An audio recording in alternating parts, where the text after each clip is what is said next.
everybody! I'm Fiera Luna, and I play games on the internet. If you're new here, thanks for stopping by, and if you've been here before, welcome back. Today, we're going to London, but London's underground this time. North to London. No, not north, not north. That is correct, not north. I'm not going anywhere near the Avernian Gate. You can't make me. You can't force me. I won't do it. It's cold over there. It's not entirely true. I will do it. I know. Don't worry. Mean to Vals. Anyway, welcome in, everybody. Hi, Val. Hi, Maxwell. Hello, Rice. Welcome in. I know a London. It's not a very good London. I know that London, too. I've never been there, but I've been nearby it. And then there's regular London, where I've definitely never been, according to Aquarium staff, who is definitely sure that I have never been there, and they did not pick me up from a rented house there, where nothing happened. Shush. Nothing happened at all there. I read you that story last time we were grinding Final Fantasy V. That was a long time ago. That's the deep lore now. There's context to North and Fallen London. It's not a place you want to go. That's true. I'm making jokes about the Avernian Gate because one time I sailed up to the Avernian Gate in Sunless Sea and I shouldn't have.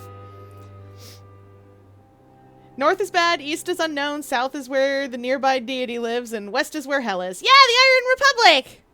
They're great! Laws definitely, physics definitely all makes sense there. That's definitely normal. And then there's the false sun, and there's lots of places. We'll go to all sorts of fun places. Oh, not just the Iron Republic, actual hell. No, that's true, you're right. I was thinking specifically of the Iron Republic, because once again, Sunless Sea is what I played primarily after I kind of like fell off playing Fallen London. For those of you that don't know, Fallen London is I assume all of you know by now, but just in case and for future archaeologists, Fallen London is a text-based browser game. It's a fun time. I like it. It's changed a lot. It's been going for years and years. Sunless Sea is a game set in that world where you play on a boat. Sunless Skies is also a game set in that world where you play on a dirigible and explore the roof. I don't know if I'd call it the sky necessarily, but sure is something. And Mask of the Rose is a visual novel-ish.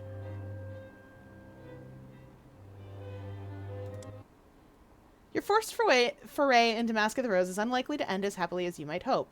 Never mind. Savor your successes, delight in your disasters, try again, wiser in the ways of the Neath. The city is thick with secrets, but they can't hide with you. Oh, don't worry, this is going to be a whole minute. We are going to play this multiple times. Sunless Sky is very different. It's the space train. Oh, it's the space train game. No, you're right. For some reason, I had it mixed up with some of the... I had it mixed up with something else for sure. I love space trains. Mostly because it makes me think of the Bifrost incident by the Mechanisms. I forgot this game was not fully voiced. Will I be able to pull off English accents? No. Will I try? Absolutely not, unless it's required.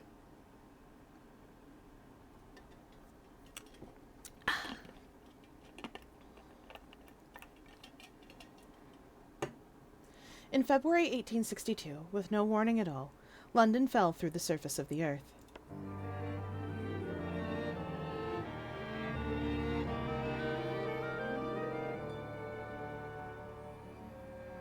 This was meant to be a year of progress in industry, the Great Exposition, trams, a new sewer system. Instead, we find ourselves dwelling in a cave. English, Scottish, and Irish. I have one brogue, and it's not Scottish or Irish. It's in between, and it's not right. And I have 2 English accents, and one of them is Luke's terrible Knockney. So, here we are. It's October now. The fires have been put out, the bodies have been buried. But the future remains unimaginable, the time before impossibly distant. Yay! Who was I? Dock worker. Ooh, a magistrate.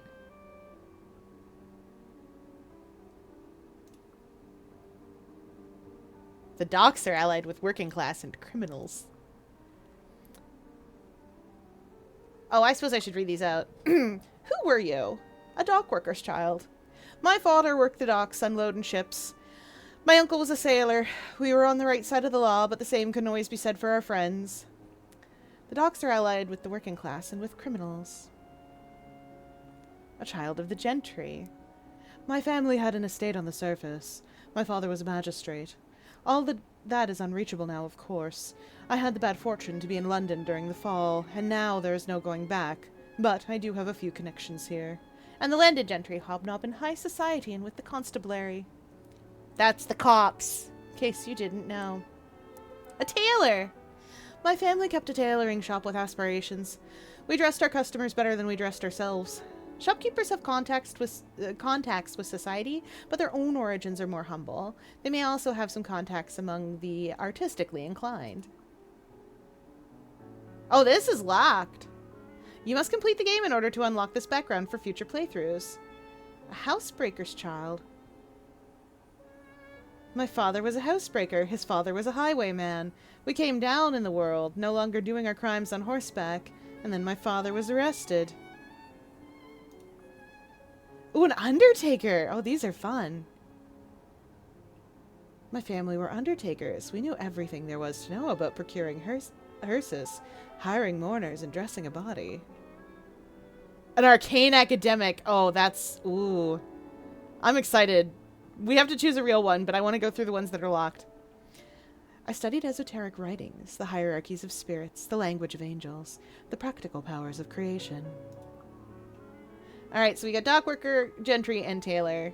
What do I want to start as?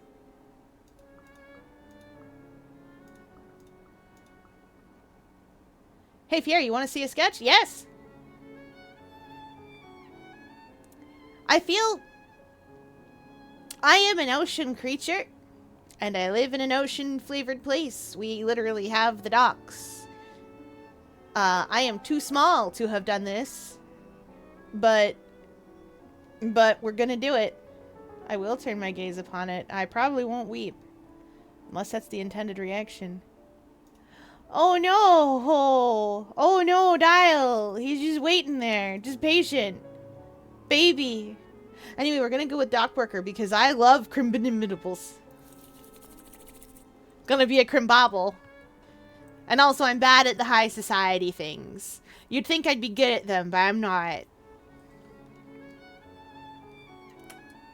That's me. Oh. Down here, your name is whatever you say it is. Often there's no one left to remember who you used to be. Some people hold tight to the names they carried before. Some reinvent themselves completely.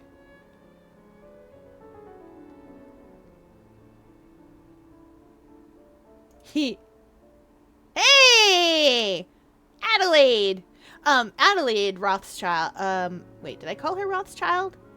Yes. Adelaide Rothschild is my OC for one of the umpteen Fallen London alts I have. I only have two. I have my main and my side gig. But she was my OC for a long time. I think I gave her the moniker of the Tenebrous Doctor. Yeah, that's right.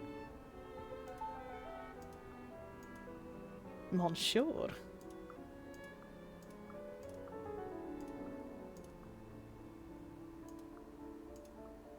Comrade!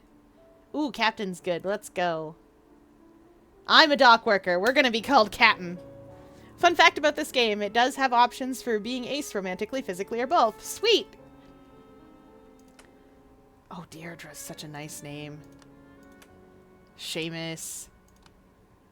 These are some nice names. Like, they've got some fun things, some good... They've got Fatuma in there. Like, they've got some good names. Huang. Ramesh. Yeah, you guys are gonna have a great time. Captain...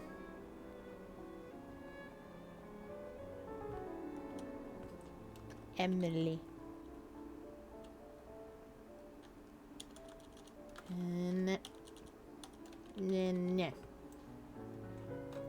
What else have I got? Doctor. Okay, these are all some pretty good titles. Captain it is, though.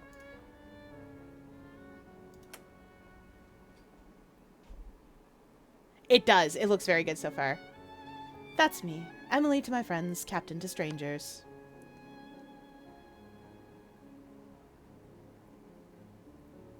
I'm a different person down here than I was above.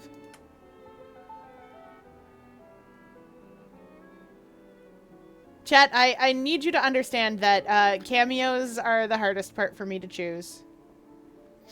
I also need you to understand that one of the most difficult things about this game is... Oh, I like that cameo, but not for this. I also need you to understand that character creation in general is one of the hardest things to do in this game.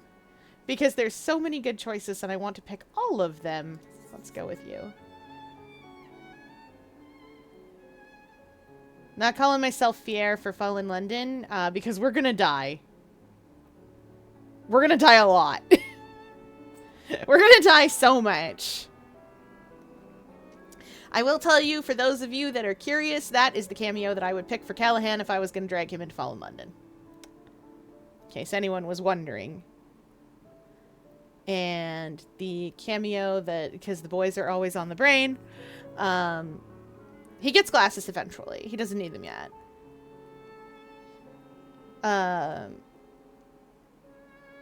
And these are the cameos that I would pick for Mark and Jacob, respectively. Those are not the cameos they would pick for themselves, which is interesting, but that's not my problem. In the Neath, a true ally means everything. When I find people to be close, I am open to... And you can just pick. Oh, you can pick between friendship but no romantic emotions or physical intimacy. Friendship and physical intimacy but no romance. Friendship and romance but no physical intimacy. And whatever! I'm here for whatever. I'll be looking for both romantic feelings and a physical connection. Friendship and matchmaking are possible too, of course.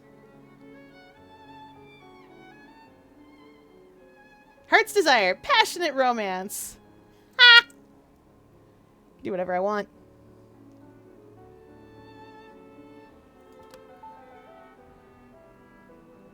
Right now, I'm meant to be helping with the census, finding out who still lives in my neighborhood. The first census results are due tomorrow. If I turn them in, I get paid. The first money to come my way in nearly 2 months. If I don't, I'm going to disappoint Grizz badly. She knew I was in trouble, so she went out of her way to find me work with her own employers. She even gave me a badge to show my affiliation. This is a badge of the Ministry of Accounting and Recounting. The front of the badge looks almost like a constable's badge, with the lion and unicorn emblazoned on it. That's how you label the constabulary in London. That emblem will often show up in anything UK or Commonwealth related. We have that emblem sometimes here in Canada too. The back of the badge has some kind of symbol I don't recognize. Hot to the touch. Yeah, don't touch that. Don't touch that. I keep it with the clothes I have from before the fall, and a few odd items I found more recently. So for people wondering, Mask of the Rose is set not long after the fall of London, so a few decades before the web game. Yes! This is a few months after the fall rather than years after. I do believe the game takes place in 1872? 70 or 72? Though that has since moved on. We're on, what, 1872? The 6th time? Or something silly? It's hard to keep time in the Neath.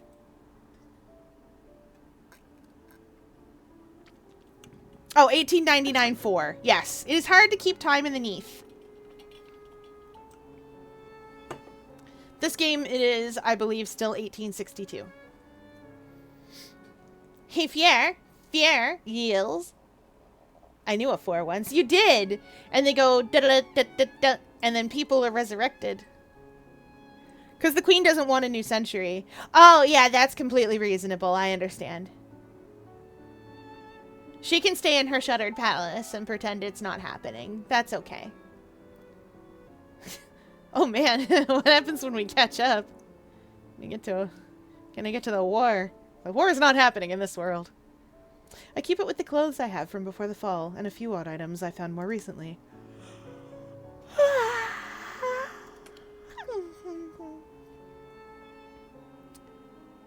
Have I a hat? Nope. I haven't a face either. But I have a lapel. Ooh!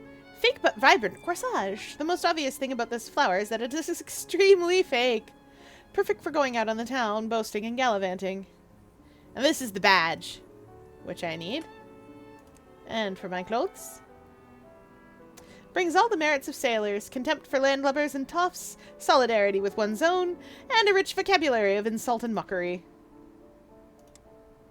Perfect! I am beautiful. I look like I belong on the docks, and like I might speak my mind too much. The badge suggests I have more power than one would expect. I wonder...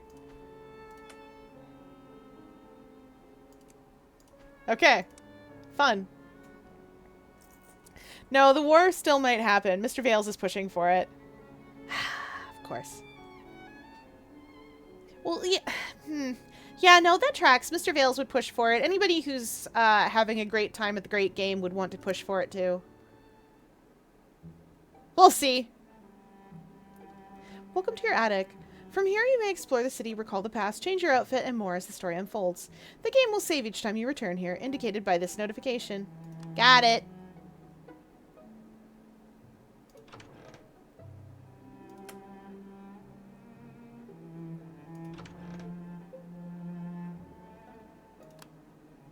Oh, I forget how to do anything in this game. I played the demo. That's the worst part.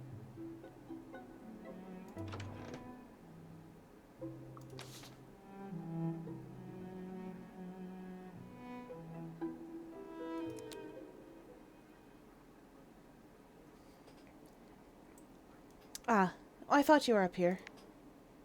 She glances at the badge I'm wearing. I suppose I should be glad you're thinking about the census, even if you didn't get around to leaving the house. I react the way I react to many things these days.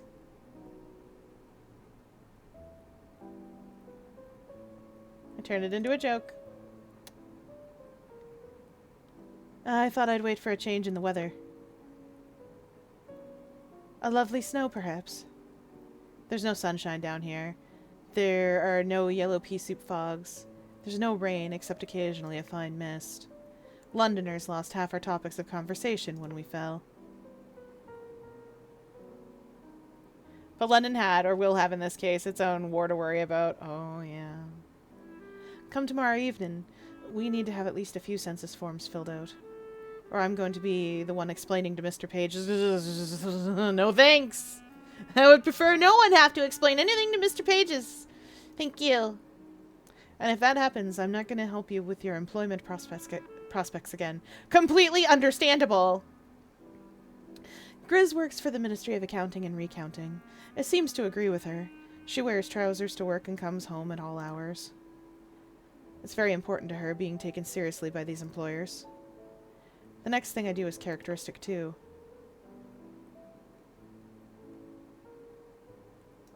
Be open and build trust. My mistake. To be frank, I didn't like the look of the city today. Too many dark alleys.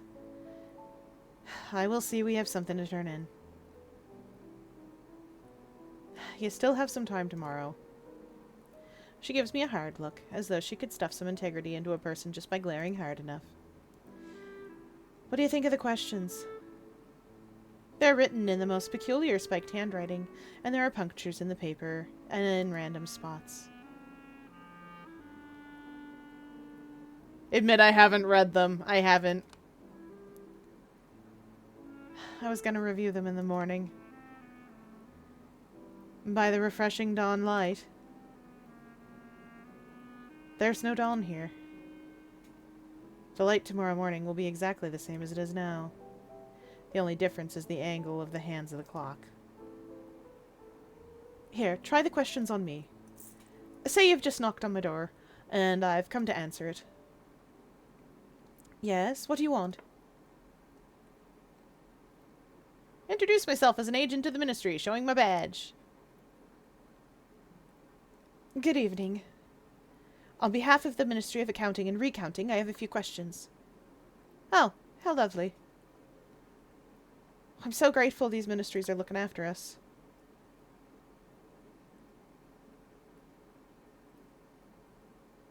Straightforwardly accept her performance. Not too hard, this. Go on, then. What's the first question? How many people live in this establishmentation?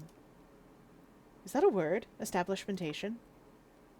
My superiors are enthusiastic embellishers of the language.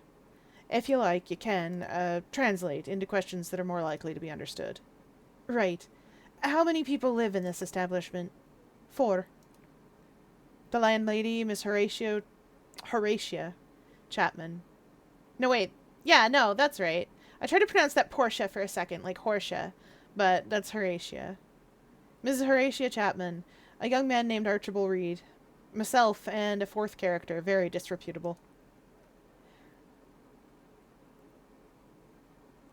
Let's build some more trust. Build trust. I'm not a secretive person, Grizz. If I seem disreputable, you only have to ask about it. Yes, maybe. But you might expect me to answer any of your questions. But then you might expect me to answer any of your questions. Sometimes I'm in the mood to keep chatting, and sometimes I want to get to the point. I'm gonna yap with her. Is anyone in this establishment enamorificated or impassionated? What does this even mean? They're asking if anyone here is in love. Just ask that. Is anyone here in love? No. Ask whether she's sure about herself. Ask whether she's sure about me. Oh no. We're gonna marry the nice lady in pants immediately, accidentally. You're certain you're not concealing a deep dedication to someone? My betrothal was not of my choosing, and its end was a blessed relief. I'm not carrying any feelings from that time. I'm gonna press. And there's no one else? No. Okay. At this moment, of course, Archie has to turn up. Archie is a medical student. He hadn't finished his training before the fall, but he has plenty of work now. Right after the fall, it was broken bones and cuts. Lately, there are fewer wounds and more diseases.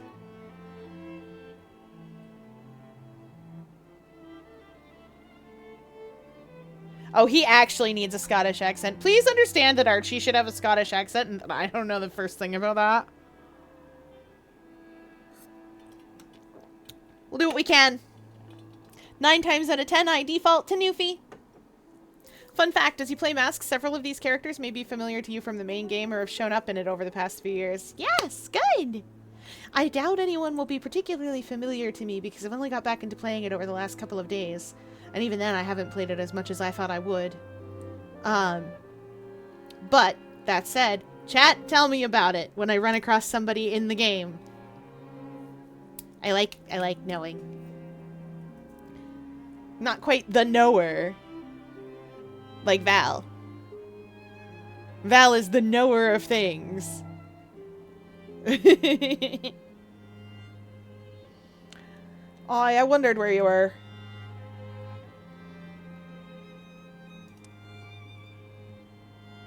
What are you looking for?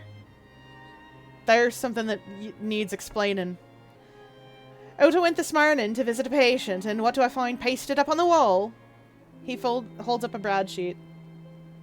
There's a new degree from the Ministry of Cartography and Chirography that all maps and atlases are to be surrendered and put to the fire.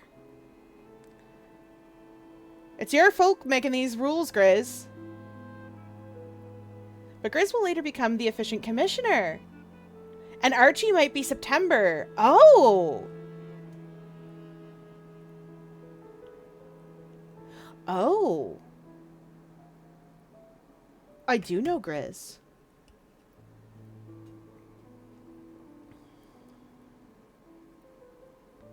Promise, Grizz, you can be trusted with whatever she knows. You can tell us. We're trustworthy. I'm even working for the ministry. You have yet to actually do anything for the ministry. I have the badge, and I've been trained. Will you be asking your Mr. Pages about these maps? The Ministry of Chirography and Cartography is new. I don't think that existed yesterday. Very well. I'll see what I can find out about this, but it might take some time.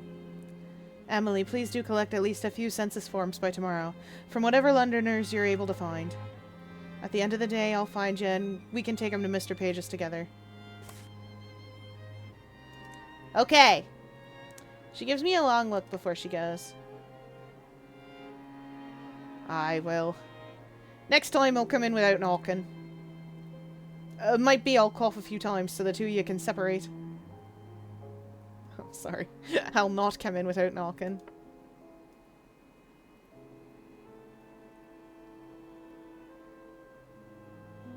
Contemplate the possibility that Chris... ask Archie if he might be jealous. Done. Sold. Is that jealousy speaking, Archie? Ugh, no. Do you feature me making up to Lady... Do you feature me making up to Lady Griselda? Oh, I'd be in fear for me dear... I'd be in fear for me life.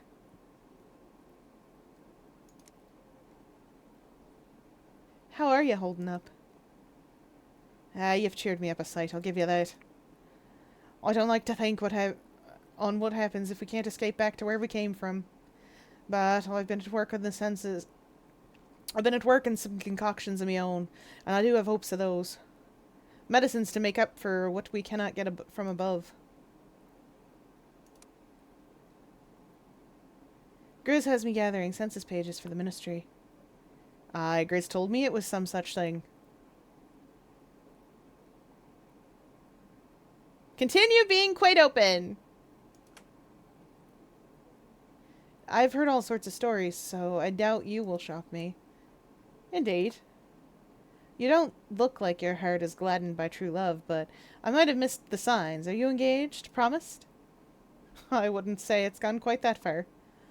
You can write down that I enjoy someone's company if you want to tell your employer such a thing. What about before Judgment Day? There was a lass back home. But, and what did me mother do but promise me to her?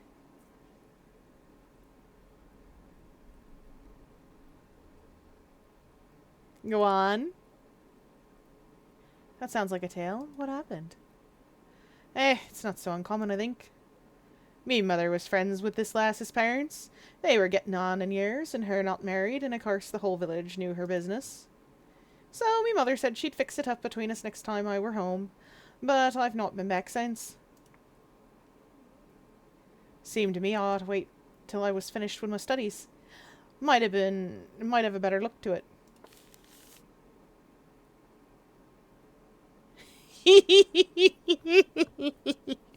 He's not the first Doctor character I've come across who's like, I have to finish studying medicine before I can get married to a girl.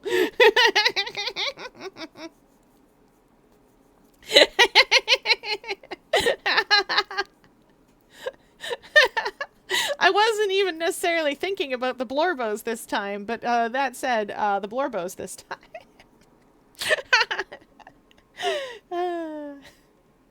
The question has stirred recollections he's not considered for a time.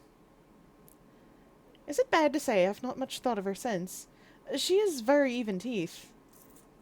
My mother said overlapping teeth in a woman means defiance, and geps means a light skirt. Oh! Oh dear! Oh dear! Light skirt is a very polite way to say that. Chad, I'm sure you can figure out what that means, but for those of you that can't, I'm not going to tell you. You can look it up in Green's dictionary.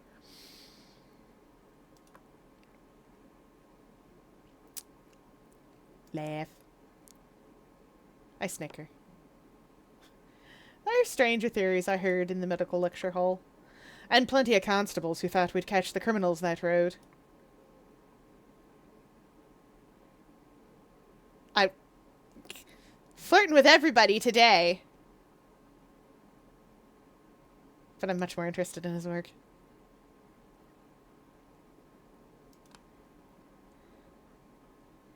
I'm hardly in the position to be choosy about my own occupation.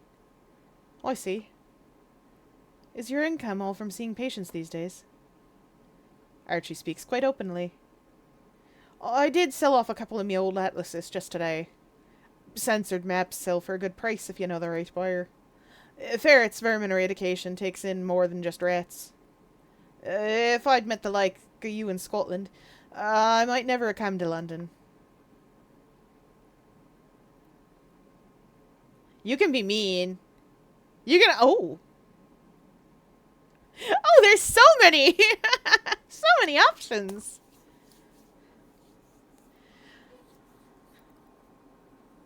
It is the 1870s. Fallen London doesn't tackle it much, but there are still gender roles and expectations on the surface. It's just that the Neath has much less inhibitions. That's true. Because, truthfully, once again, as we've learned from Fallen London's gender question, which is man, woman, or are you kidding me? Have you seen? There's people with squid faces.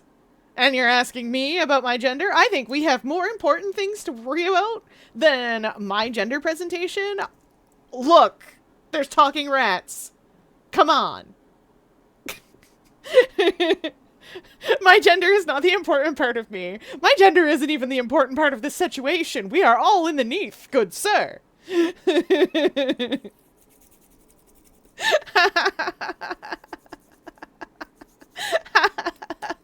We can court Archie pretty immediately. I think we can court Grizz pretty immediately, too. Anyway, I'm keeping my, keeping my friendly Scottish doctor. You can also just plain discourage the flirtation if you want, or be mean about it. Decide to court. You know what? Heck it, why not? It's been a little while since I've played anything Fallen London related. Boom. The thought hits me, but I don't show it. Oh, we're having a moment. They actually made one of the exceptional stories. Free is a taster that does a good job of exploring the roles in upper society. Yes! Good. I keep track of everything in my journal. What conversations I've had, the plans I've made, how I'm feeling about other people.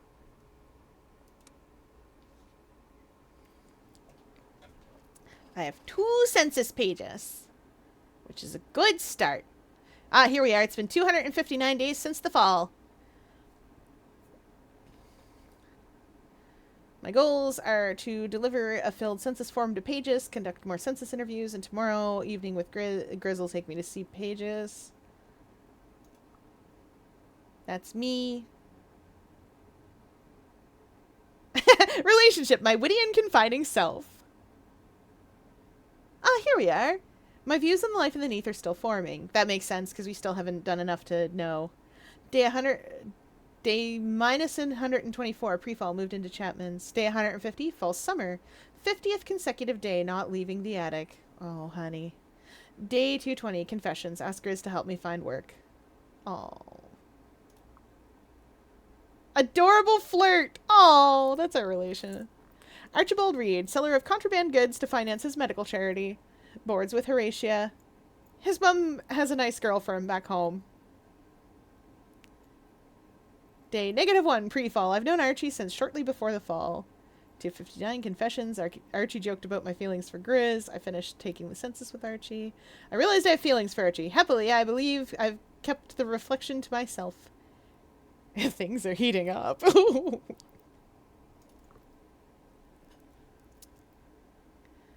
Griselda Smith, clerk at the ministry, boards with Horatia, was engaged but broke it off. Relationship informant. Hello, chat. Are we good?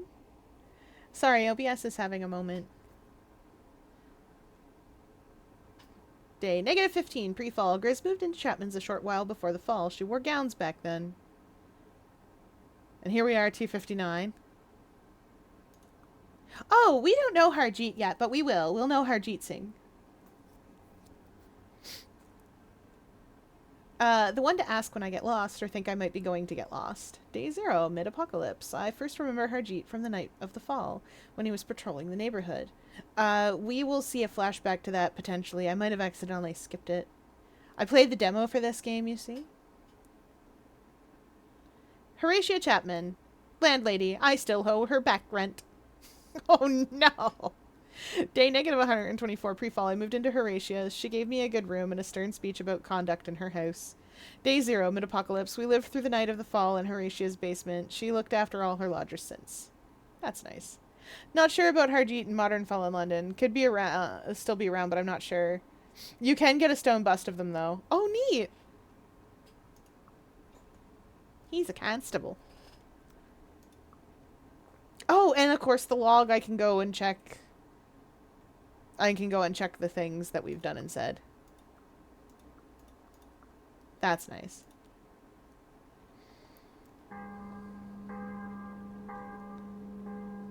"260 days since the fall. 13 days remain in the season of confessions." Oh, yes. Fall in London has different season names because, as you might guess, of course they do. They don't have weather. So it can't be winter in London because there isn't any. There isn't any snow. Well, there might be snow and ice near the Avernian Gate, but that's different.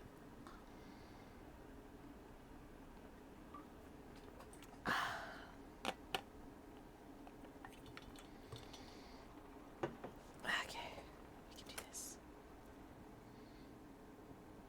The newspapers aren't what they used to be, but someone is still printing broadsheets these days. Archie bought one, and the headlines read, "London swallowed whole by Leviathan. Sermon on the wrath of an angry God."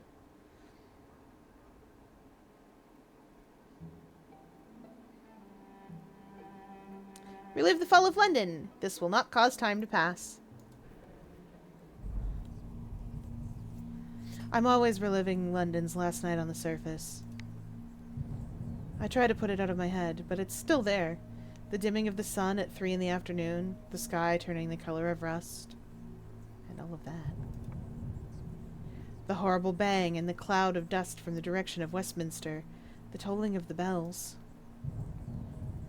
The horseman who rode down the street, liveried in the garb of the palace, shouting, "In Her Majesty's name, go indoors." And then the sky was full of bats. More bats than I thought could exist in the world.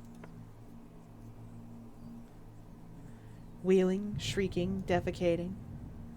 People went indoors then. If they'd ignored the criers, those that had no house crowded into the churches and under the bridges.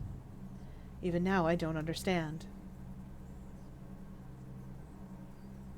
How Her Majesty knew to send criers.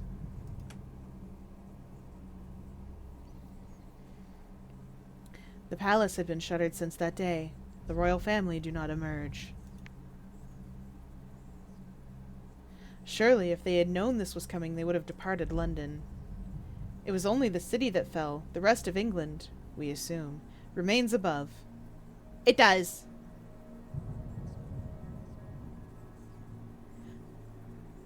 Right. We do have a sort of snow. We call it lacquer. Don't eat it. That's fair. Mostly we call the seasons false season these days. False summer in particular. Oh, I love false summer. It's awful and hot. There goes my evening plans! Val, if you want evening plans, I know a good place to get some honey. And if you really want evening plans, I bet I could find you a place to get some jailers, honey.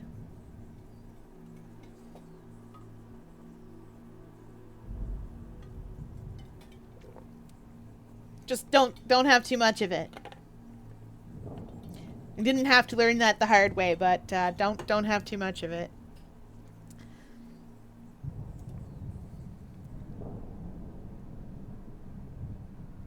Oh, I reckon it's a tornado. I've heard of something similar in the Welsh Hills back in 1760.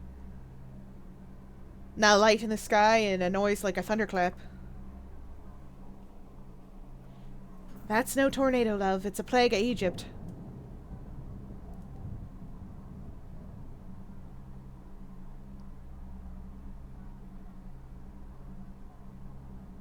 Sent a pleading look at Grizz. Arguments don't happen in front of Grizz unless she chooses to let them.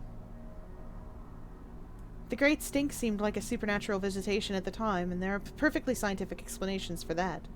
For those of you that don't know what the Great Stink was, if I am not remembering this incorrectly, coal. It was coal. A lot of coal.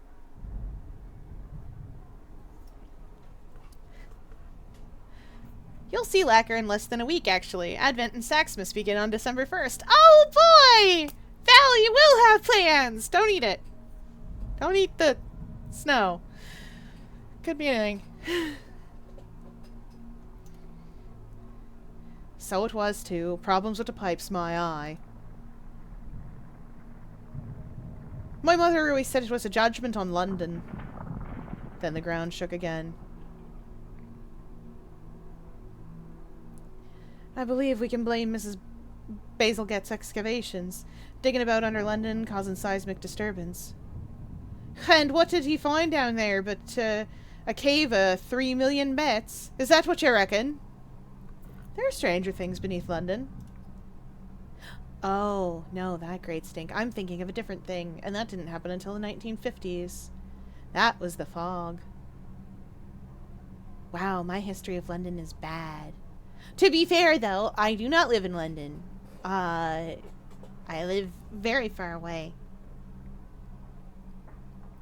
Horatia's still alive in modern fallen London and still running the boarding house in spite. Yeah! Won't say she's well, being old as nails by then, but they're living. Yes, let's go! That was the beginning of it, but we were down there for hours and hours. The sky darkened, and it didn't return to normal. Once, around midnight, Grizz went upstairs and opened the door to the street, but she came right back down again. She said the cobbles were galloping about, and it wasn't safe to walk outside. After that first bit, the memories collide and get confused. I have trouble keeping track of which came first and which came later, and whether I'm imagining something. Ha! Catabasis. Nice. I've spent a lot of days like this, thinking, oh...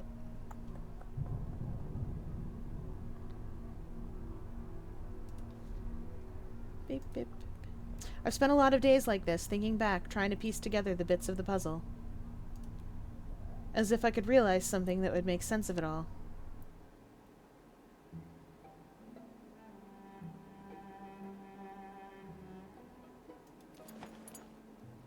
I don't have anything to change to. What am I doing? Venture out into London. Time will pass as you explore the city. Ah, here we are.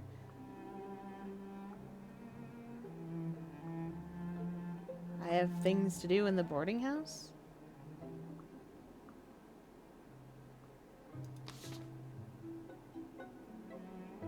Just outside my front door. Surely there are the same streets that were always here? Oh. Take the census with Harjeet. It's worth it to be mindful of how others will perceive me. What role I play, what I can and cannot say, is constrained by my clothes. This was true before the fall, but it's even truer now. Names, identities, and relationships have all become so unsteady and unreliable. Harjeet admires duty, but does not always care for the ministry. It's hard to say what impression the badge makes on him.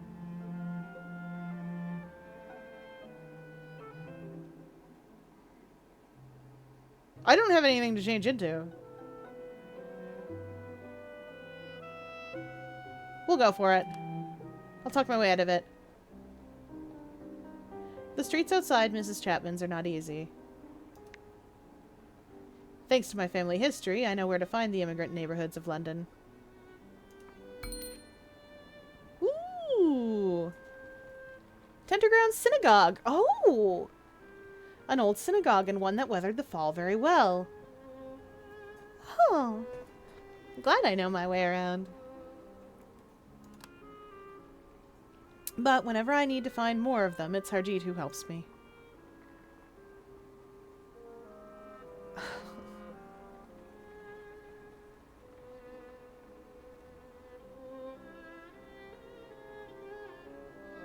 I'm trying to think of a good voice.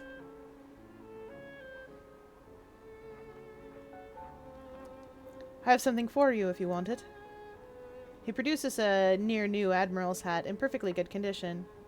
I found it near the docks. No sign of an owner, and I can't wear it myself. I thought someone at Mrs. Chapman's might get use out of it. Perhaps Lady Griselda. Yes. Trimmed with gold braid, it makes a person look like a respectable representative of the Navy. Wearing it gives me a commanding, if slightly curmudgeon-y presence. Clothes make an impression on other people when I wear them. They make an impression on me, too. Sometimes I'm inspired to say things I wouldn't otherwise. That's true, and that will be marked with a little sign marking what piece of clothing is making you do that. You saw that when the badge was showed next to some of the things, like intimidate Archie into stopping doing the thing. Fallen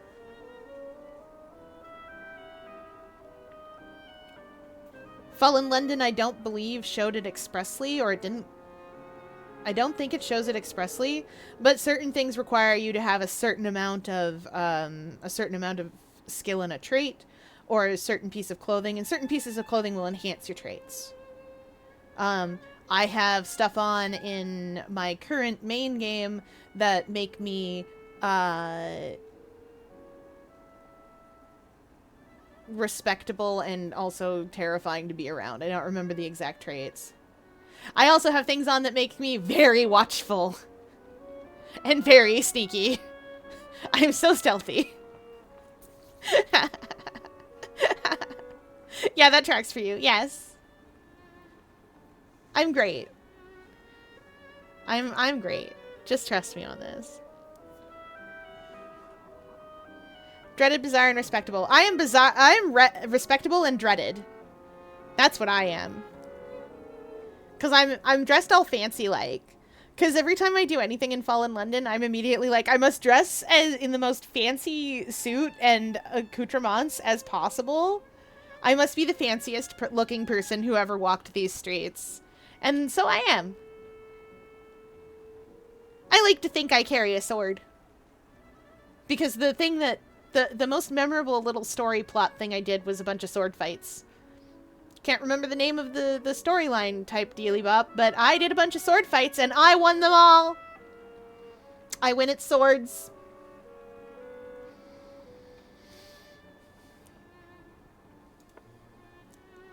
I have the feeling this particular hat would make me a bit gruff and commanding.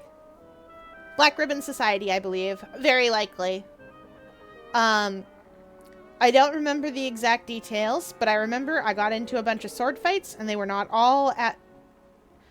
they were not all to the death. One of them definitely technically was. There was one to the wound. There was one to, like, the noise or laughter. Or something like that. There was one where I was up on a big spire and it was raining and it was very dramatic and the object was knock the other person off. And I quite liked that. And I don't remember anything else. I'll have to look it up later. I believe you that it's probably Black Ribbon Society though, because I don't remember. And I don't remember much of Fallen London.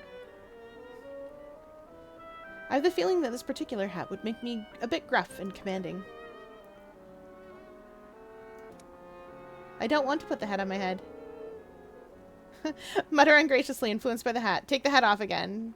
Try on the lapel flower rather than badge. I will thank him. Oh, very good of you. He could have got a penny or two for it by selling it on the second-hand clothes merchant. Harjeet is silent.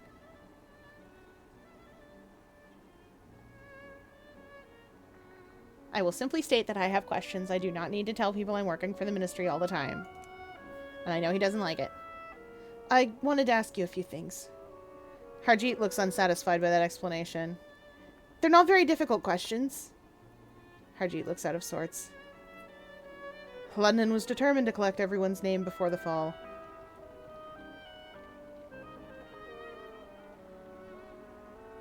I think the information is needed for planning. The idea is to find out how many mouths need feeding. A list like that is never put to only one use. But never mind, you do not have to explain yourself to me. Not while I'm wearing this uniform at any rate. What do you wish to know?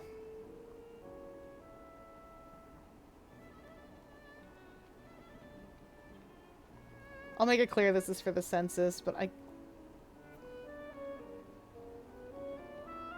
And your outfits can be wacky. My dangerous one is a diving helmet, suit of armor, and a coffin to carry my luggage. Yes! Oh, neat. Is this set in the same universe as Sunless Sea, right? Yes! Yes, it is! Sunless Sea is in the same universe as this, as Fallen London as well. This is less than a year after the fall. Sunless Sea takes place about the same time as Fallen London, as I recall. Or rather, about the same time as Fallen London at the time. London is currently on 1899-4. So that the century doesn't click over. Because the Traitor Queen would prefer it didn't. And, you know, not gonna stop her. Bleep.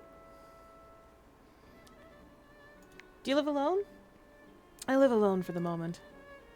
I recognize an evasion. Harjeet is not the kind of person who would tell me bluntly to mind my own business. But he won't say more than he thinks I have reason to know. Still, that's enough information for the purposes of the census.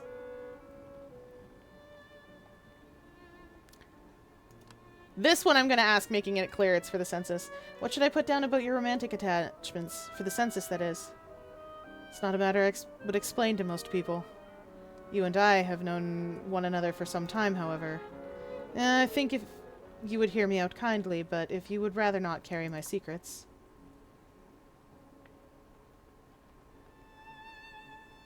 Assure Harjeet I will keep his confidence, whatever it is. Decline from dislike of other people's secrets. Decline lest the ministry learn too much. No. Confidence. I believe I know what's expected in these situations.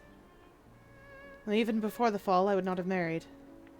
My companion was not a lady. He was an officer who came to the Punjab. We became acquainted, and then more than acquainted. I thought he and I would remain together throughout our lives. I followed him here, away from my own country and everything I knew, to the home of my former enemies. He promised me that it was worth the sacrifice. He said we would never be separated. You will observe that he isn't here.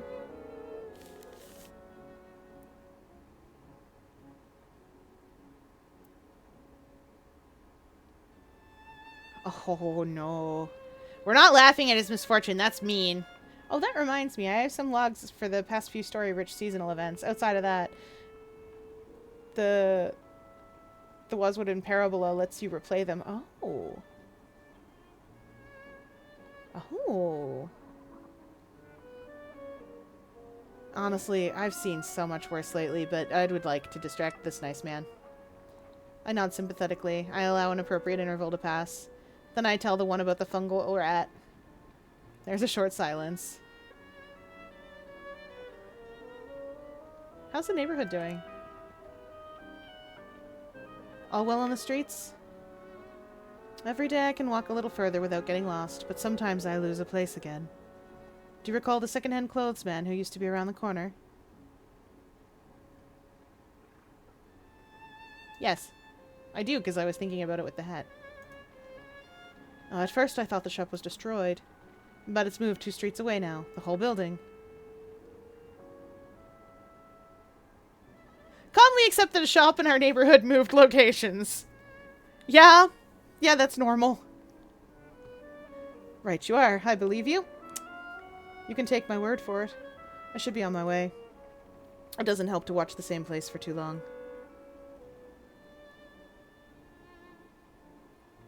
I have only platonic intentions towards Harjeet. My face betrays my feelings. I just have time for one more errand today before supper.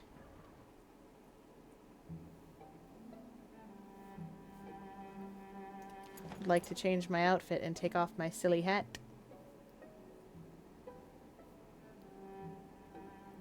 I look like I belong in the docks, and like I might speak my mind too much.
Hey, ceaseless mods, turn your gaze upon this wretched bot.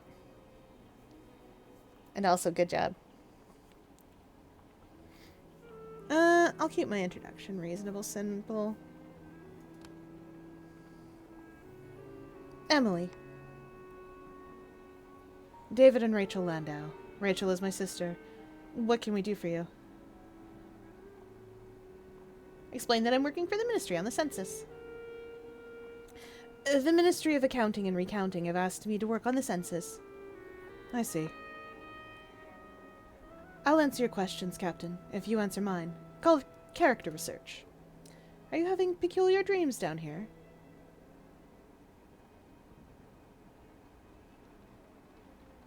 Yes. Mention that Archie has patience with that complaint. I'm also having peculiar dreams. Yes, from time to time. Of a land of thick green jungle and an orange sun high above. Of colors you don't see in waking life. Yes, sometimes. People miss sunlight and foliage, so they dream of that. It's like being hungry and dreaming of cakes. Do you see a bird with 7 heads? No. Go ahead with your questions, Captain.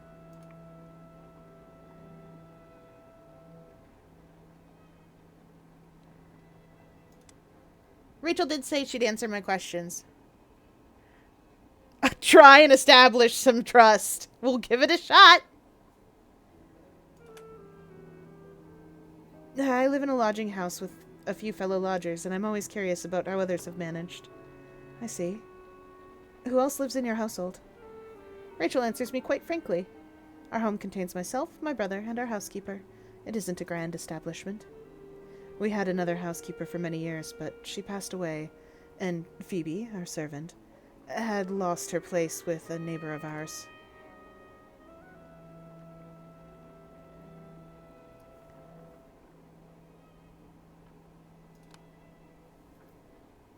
Do you have any romantic commitments now? He doesn't have any commitments. In fact, I would go so far as to say he is utterly without prospects. He stays home and reads. I haven't been well. He warns me of spinsterhood, but he is headed very much in that direction himself. It isn't the same thing at all. Yes, a single man living alone for ages upon ages is fine, but a spinster? Terrible! Not quite sure what happened to these two. Fair. Well,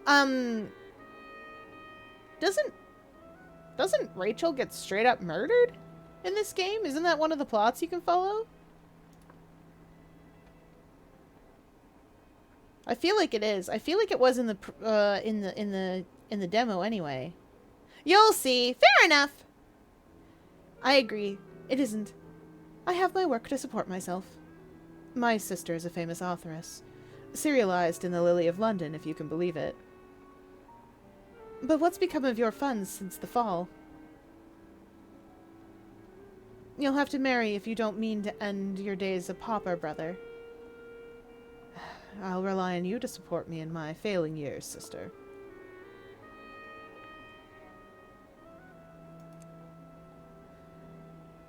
For the census, what is your romantic status? Married, betrothed, in love? Oh, not recently.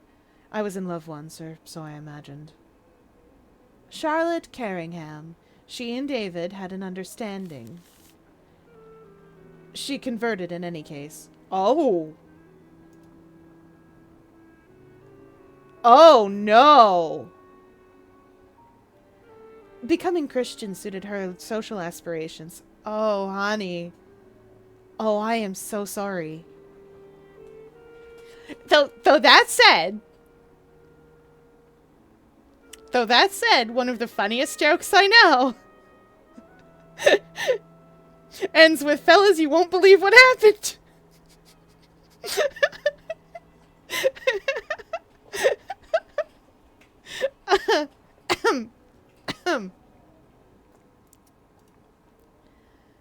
Rachel. Yes. I take leave to dislike your unworthy suitors as heartily as you dislike mine. Milton is a yellow-eyed, flash-dressed, hot-handed creature at least 2 decades too old for my sister. Is he a devil? Rumors of devils are frequent in this city. Perhaps Milton is one of them. Is he a devil? I hope so. I hardly think he and Charlotte are comparable. I don't know about that, friend. But that's only because I think devils are great. I mean, what? Who said that? Definitely not me. I am a fine, upstanding member of society.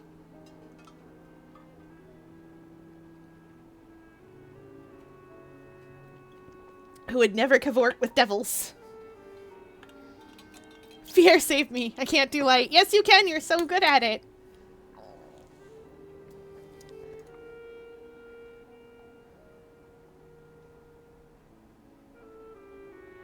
I want more information about this devil. Oh dear. The rules of polite society have broken somewhat in the fall, haven't they? Nothing of the sort. He's a devil. Or rather, he belongs to the group using that name. Milton is an artistic inspiration. If you are not a writer yourself, Captain, you cannot guess how much the fall has disrupted our sort of work. Characters have certain tastes, certain preferences, certain prejudices. All I need to do is imagine them in new circumstances, and their reactions write themselves. She is correct! or more accurately, this is most correct to how I write. Characters have certain tastes and preferences, and once you know the kind of person a character is, or you have an idea of the kind of person they are, you can pop them into a situation and sort of think about how they would respond. And sometimes that means thinking about things like, sometimes that means thinking about really weird things and really normal things. So, like, and it depends on what you're writing. If you're writing a situation where it's just like a normal run-of-the-mill slice of life, sometimes it's fun to think about what those characters would do in extreme situations. Horror settings, superhero stuff, action movies, that kind of thing. Because it opens up new avenues to explore their characterization and make sure that you are characterizing them correctly in the situation they're already in the first place. Likewise, in the reverse, if you have somebody that's in a very, like, dramatic or desperate situation, it can be fun to see what kind of person they are when they're outside of that.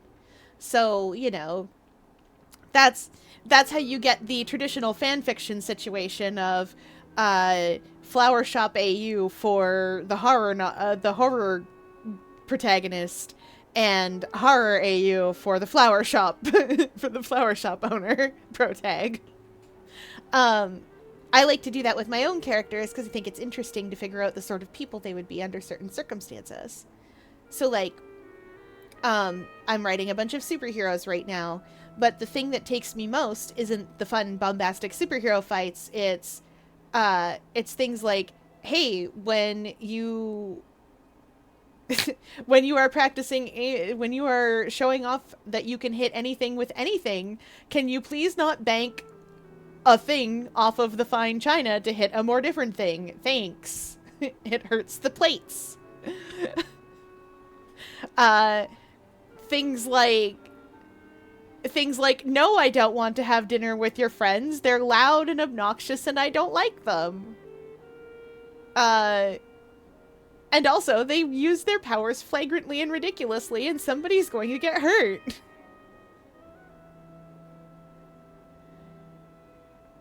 Things like, sorry, I use telepathy to make up for the fact that I'm deaf and can't hear you. You aren't going to learn sign language, so I'm going to keep reading your mind.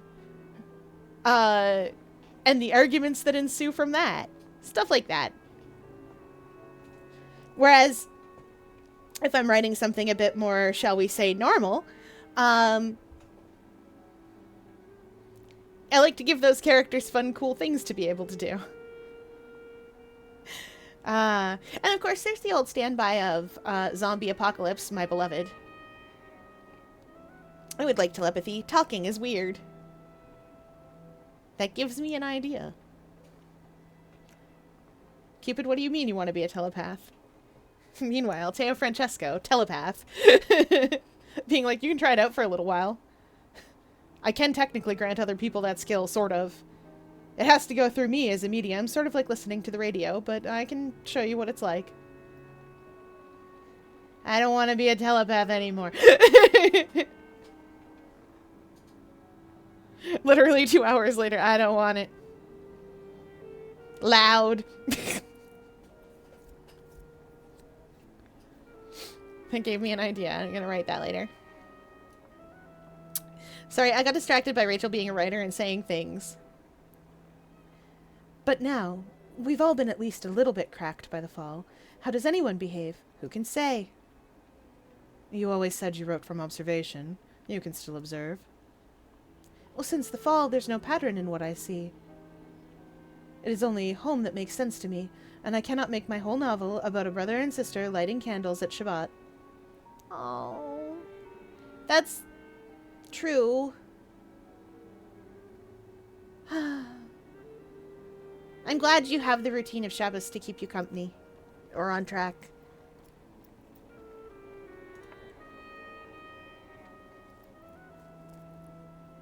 Ask why not, out of curiosity.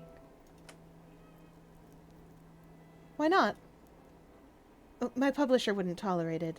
The Lily of London wouldn't print it. The rest of the world must come into it somehow, Milton helps me sort the rest of the world. He can make sense of anything, even a Viscountess running down the street in her... Oh, no! In her page noir. Ooh. That... Oh my. It's easy to understand a misbehaving Viscountess. Everything else a stranger.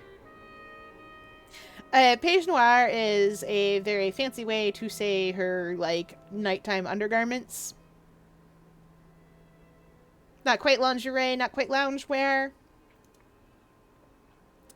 Let me say, Captain, Milton smokes rose-scented cigars. He helps me. Encourage David to further gossip!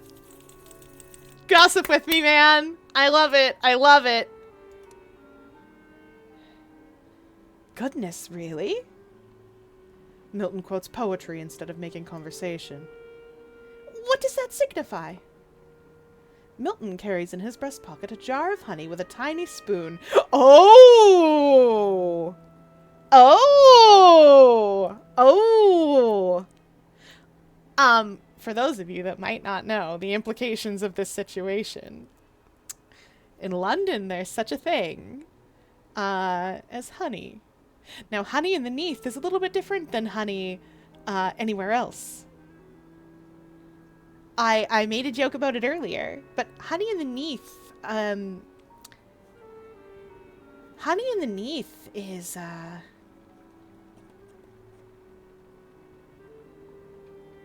well, it helps certain things. It helps you along. It helps you stay calm. It helps you see things that you might not otherwise see. It's very much in the same vein as opium.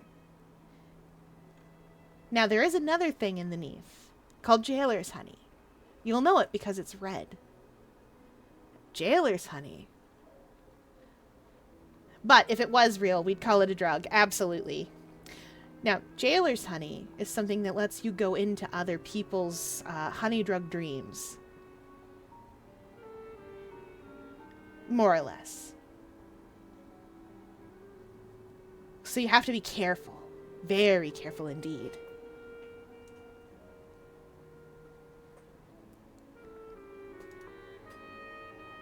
Plenty of men of fashion behave that way.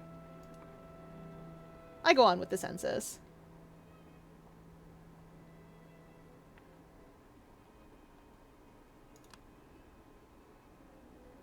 Are you married? In love? No, I wouldn't say that. Milton is only a friend. Just as well, too. In the times before, you would never have darkened the door of such a person. I'm gonna ask David about his work. He's fun and interesting. Anyway, I highly suggest anything that you hear me go, woo, or anything like that about is clearly something that made an impression on me from either Fallen London or from Sunless Sea.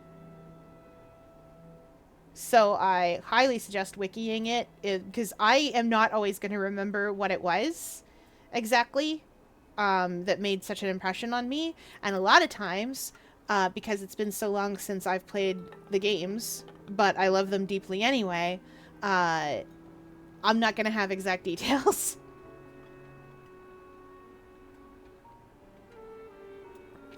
Devils and honey I remember pretty decently, because I am cavorting with devils! Primarily. And I'm doing something with a honey-sipping heiress, so I remember her quite well. She's fine and normal. Normal and also fine.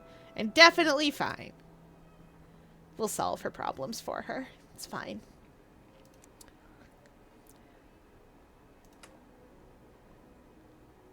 What line of work are you in? We have money in the funds and interests in several businesses in London and elsewhere. The time was when I used to be very busy in answering letters from Livorno, from Amsterdam. These days, my time is not so extensively occupied. We're expected elsewhere. Everything is always running too slowly, and yet every day is the same. You've set loose one or two ideas, for which I certainly owe you something. She produces a card and hands it to me. It provides her address and guidance to reach it. Yay! We can go to the Landau's townhouse. Ooh.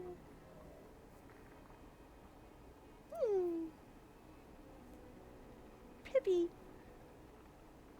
Oh, and there's all the... Oh. Those are going to be cedar and Tanakh and all those other things that you would need. A well-appointed townhouse suffused with a homely glow from its tall windows, home of the Landau siblings. Look after yourself, Captain.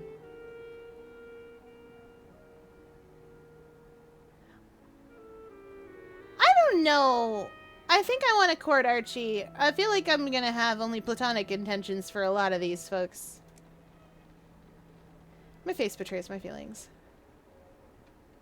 It's getting late, so I'm heading back home. Okie dokie.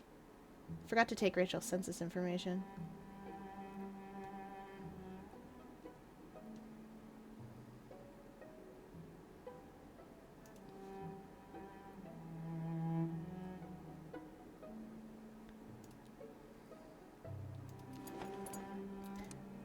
Hat.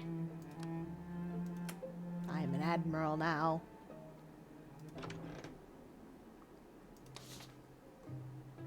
Go down to supper. Grizz is waiting for me. Whatever census forms you have ready, it's time to take them to Mr. Page's.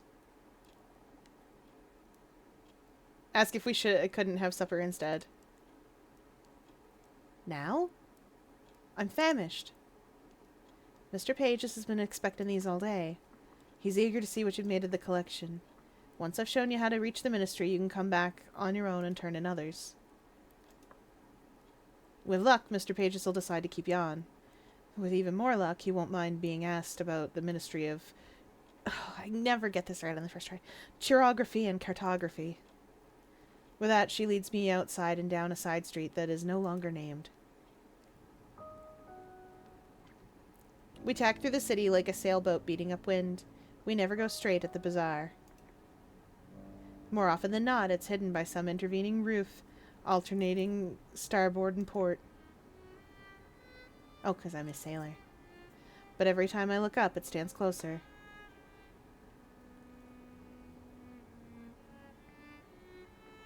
Anyway, this is a normal object and a completely normal building.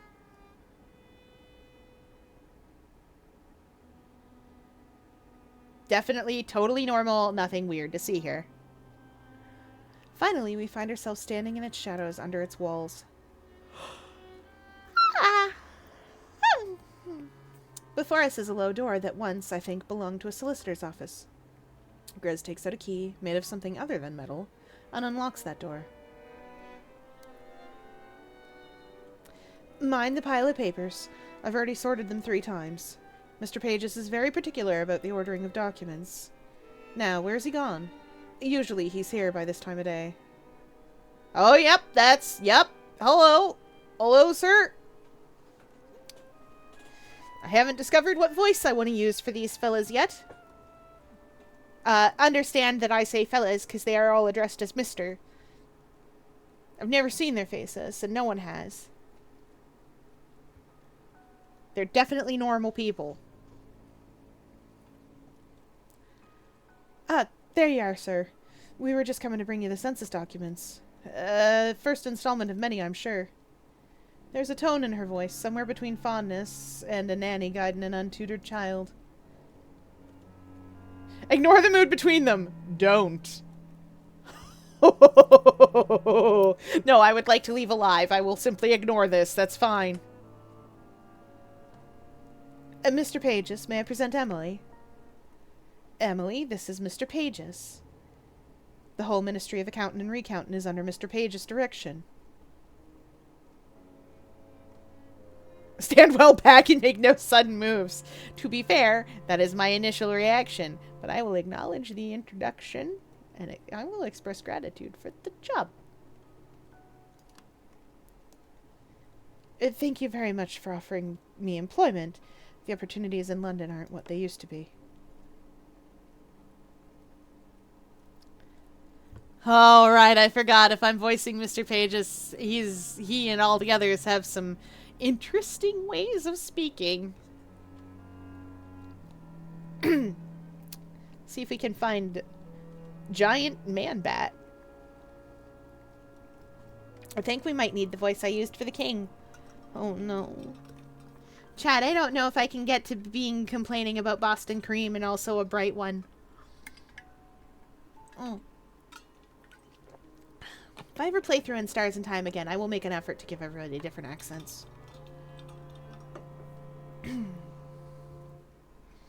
Hang on, I have to actually find the voice. It's gone on a little adventure.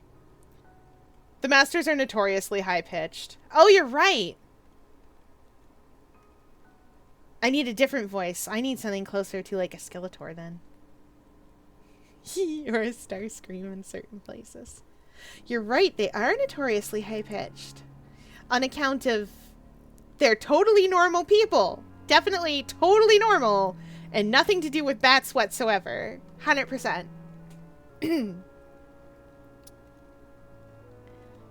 Let's see if I can make something from that.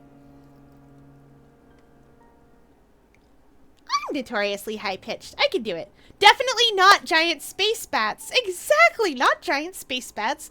Definitely not giant space bats who feed on stories of love and romance, question mark, question mark, question mark. Definitely not. And they definitely don't power their giant space bat spaceship. Which is totally not real, probably.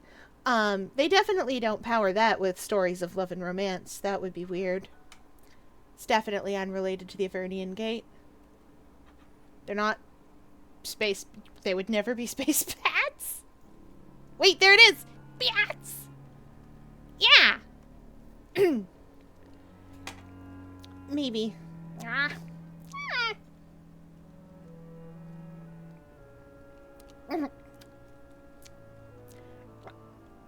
Grizz assures us that you are improvocated. Provocated. Oh, wow, I can't even... Improvificated. Grizz assures us that you are improvificated. It is highly gratifactory that the populace of London appreciates their move. Oh, bow.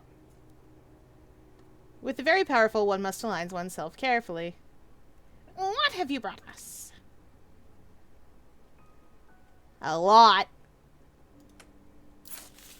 Grizz. Ah. Most intriguant. It gives me a shiny penny for my trouble. It's newly minted and has a portrait on the back of someone who is certainly not the queen. The face on the back of the coin stares at me until the hair prickles on my neck. It reminds me of a dead ode, and I don't want to remember, and my breath hitches and slows and resumes.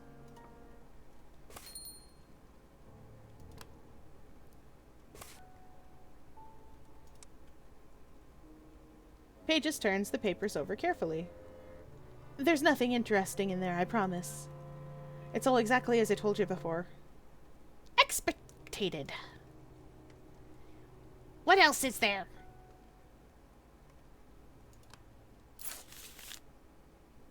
Pages offers me 2 pennies from a jar, bringing my stash to 3. That is an echo, the currency of fallen London. Yes! We do love echoes. That's why it used to be once upon a time called Echo Bazaar, because that's what it was. This is the Echo Bazaar. Where it's a bazaar and you buy things with echoes. There are other coins in there, and a few things that aren't even coins. Buttons, pearls, probably false, a horse head carved from ivory and bone. Oh! Ooh, that's from the Mongol part of the city.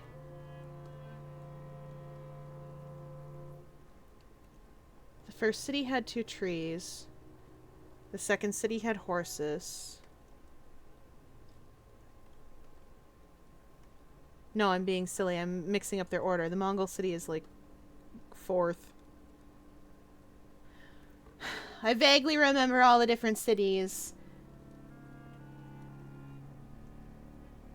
There's the Mongol city. There was one in Egypt. There was one in the Aztec, Olmec, Mayan kind of general region that I forget the exact details of. And the first city was probably Judah or somewhere in that general area. Although usually you just hoard random bric-a-brac until it's useful and only sell it when you explicitly need cash. Yeah, that's true. Source my inventory. We don't... Listen, my inventory is questionable. It used to be more questionable. It's still questionable. But, that said, I do not have 113 false heads of John the Baptist. I could. Probably could. The quality of your information impresses us at this time. We did not expect much from Archie. Undercon Grizz having already revelated that he is a lightless character. Do you have anything more?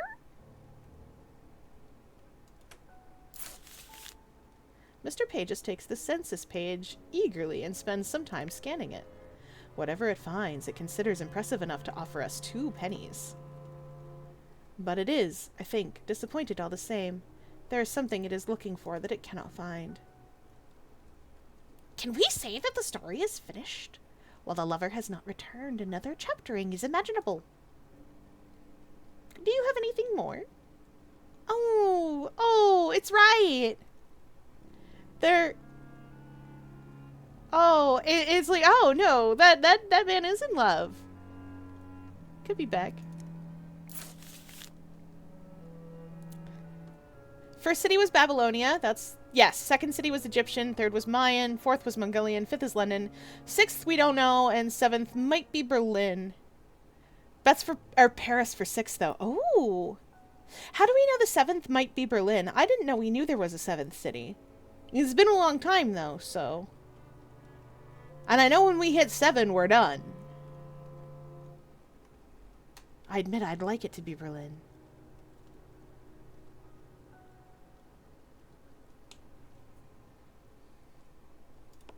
Mr. Pages pays 2 pennies. Then it puts the census page in the stack of others, much like it. It weighs the stack down with a paperweight. If I look too hard at the paperweight, my eyes sting. It looks as though the sheets of the form... It looks through the sheets of the form in its usual way. It doesn't find much of interest in the account of Rachel's romantic life. It is much more intrigued by her employment. She invents love stories. From nothing? There are any number of novels printed every year in London. The price of paper was recently reduced. These stories we will acquire. If they are suitable, then we will also acquire the authoress. Acknowledge this. Yeah, we're just gonna... Right then, of course. You are new to the Neath. Do you have anything more?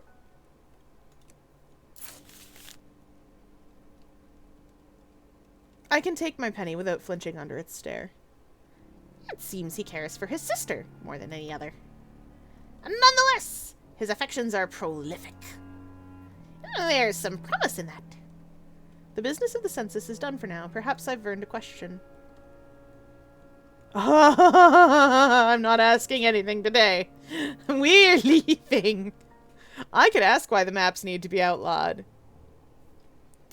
Oh, it was a few years ago when we got access to the Ironman game that we could follow certain possible futures. Oh. Ooh. Oh, very exciting indeed.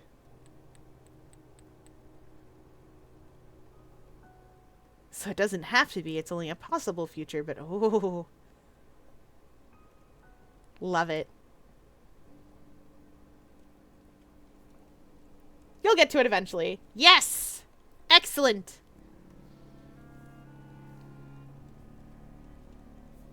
I have a new fancy device now, so it'll be easier to play things like browser games and stuff because I'll have mini screen, big screen.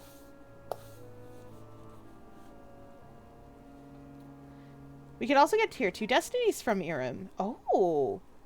Which are just better destinies. Ooh. done.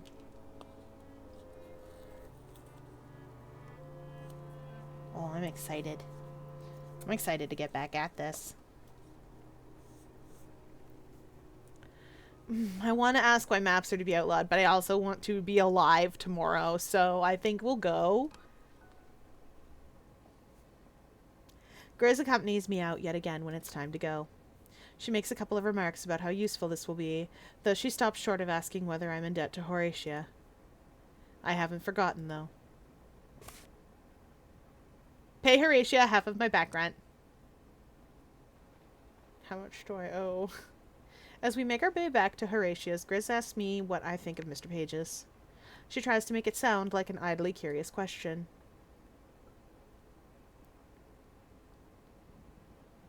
Make light of Page's tailoring challenges? No. No, I shall thank her for arranging this post. I'm grateful for the arrangement. It was very good of you to put this together. There's a moment's fellow feeling. Grizz and I are thinking alike. Before we go back inside the house, she reminds me. We have many more people in the neighborhood to survey for the census. You know how it's done now, so you can collect them and take them to Mr. Pages yourself. I have other duties, and I may not always be there, but Pages is, well, I'm certain you won't be harmed if you visit the ministry on your own. Decide and confess that I have a flirtatious interest in Mr. Pages.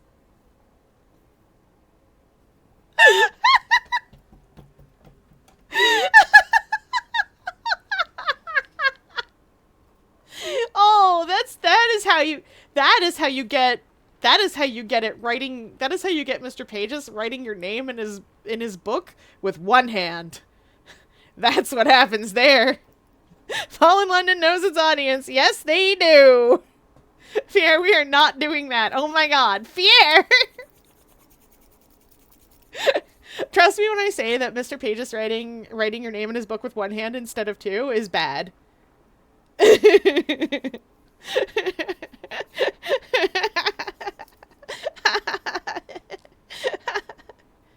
Perhaps you will romance the rubbery man instead. Ooh, I could romance the rubbery man. We are not doing that either. You don't know that. I'm gonna level with you. I have considered many things. And then I remembered that, oh gosh. I'm gonna try and remember. The Castor Isle, or whatever it's called, where the Claymen are from, where everything is alive. I could have date everything, but in Fallen London. Val, you do not know the joys of being being Felrens with rubber men. Polyron theme. Yes. Yes. Why am I thinking of Castor Poison and Castor Isle? Whatever. Polyron theme. That's the one. That's date everything. And I do mean everything. They're just really nice people. Yeah. I will say none of what I am thinking. Grizz does not comment on this. I will review the day in my journal. I have completed a census form. That's me.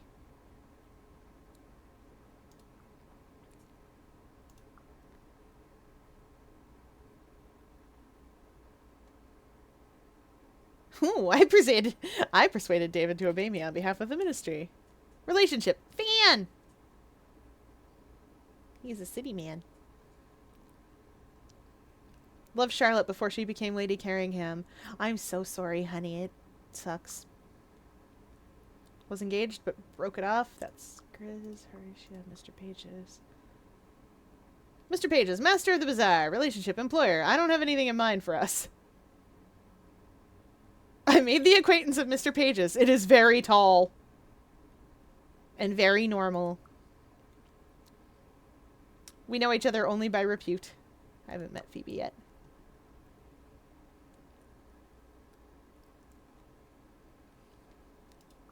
Oh wait, I've been to the log already. What am I doing? Give 5 pennies to Horatia. Oh, done. Sold. Interview someone for census information. Deliver the filled form to Mr. Pages. Okay, I got 2 more census forms to review.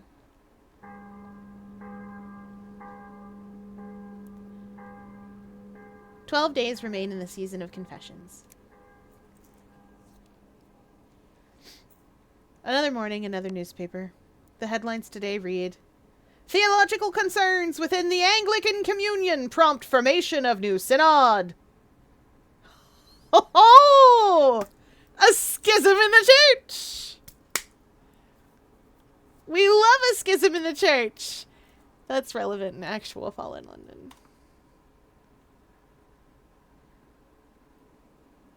Oh, done, you say. I must look upon it. Show.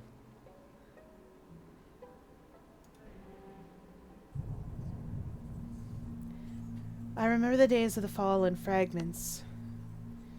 There are a few moments that I'm always drawn back to, memories that stand for everything else that happened. There are things I sometimes remember from that night that cannot have happened, impossible things. If I concentrate, I can recall. I think Grizz did say something about her family name. Constable Harjeet checked on us that night. Archie searched his books for some precedent. This Constable Harjeet checked on us that night definitely feels like it can't have happened. So let's start there. That day, when the sky had gone red, even though it wasn't yet time for sunset, Harjeet knocked on the servant's door. He was carrying a lantern. "All well in this house? Any wounded? Any missing? Any dead? Anyone bunking with you that didn't live here yesterday?" It was Horatia who answered, of course. The night London fell, all Horatia's lodgers gathered in the cellar. Horatia led the hymns while we waited for dawn. Around 3 in the afternoon, we admitted to ourselves that there wasn't going to be a dawn, today or any other day. "Everyone's here that's supposed to be here. No need to be concerned about us. It's the line of duty." There wasn't anything to find. "If anyone does come to stay with you that doesn't belong, I'm not turning away anyone from my door that comes in need of food or a bit of shelter. I was only going to ask that you inform the constabulary, in case they're suffering from confusion and have relations looking for them." At the time, I thought Harjeet was just being civic-minded. I didn't realize he was missing someone of his own.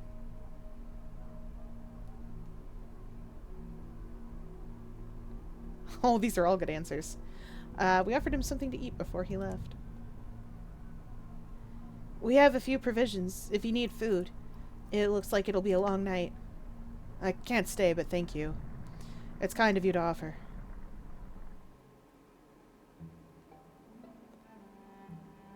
What am I wearing? I don't have a lot else to wear. I would like to pay my rent.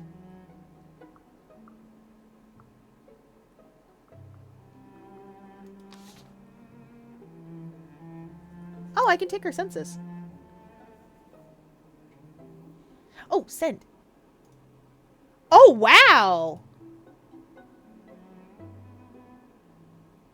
The train! Realized belatedly. No, you did great. You even remembered to blur the things outside.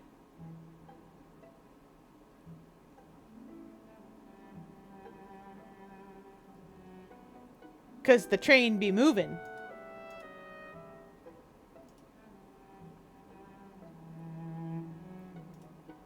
I know Dial makes you feel things. Poor thing gets left out all the time. I'll pay the first half of what I owe her.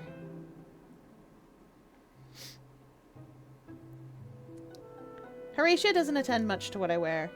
An indifference no doubt born of seeing us all in all states. I'm fine with this. I find Horatia in the basement, take an inventory of our supplies. I'm indebted to Horatia. Since the fall, I haven't always had the funds to pay for my room and board. She provided for me anyway. If there's anything to eat, I'm always welcome to join the other lodgers. She's never said a word in front of the other guests. Emily, it's good to see you. Since the fall, we've all taken to greeting each other as invalids on the verge of death. The badge makes it clear I'm here for business, not for conversation. I believe I owe you something, as a matter of fact. I pass her the coins in a jingling handful. Thank you, you're a kind soul. She scoops the money into the pocket of her skirt.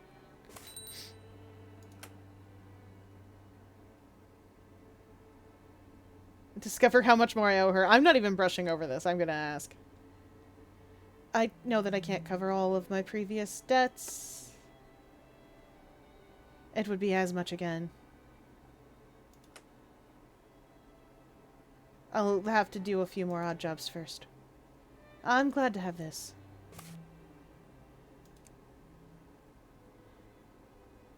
There's a woman who comes to the door just about every morning. Too many children and not enough food. Sometimes I have a penny or some old stew for her.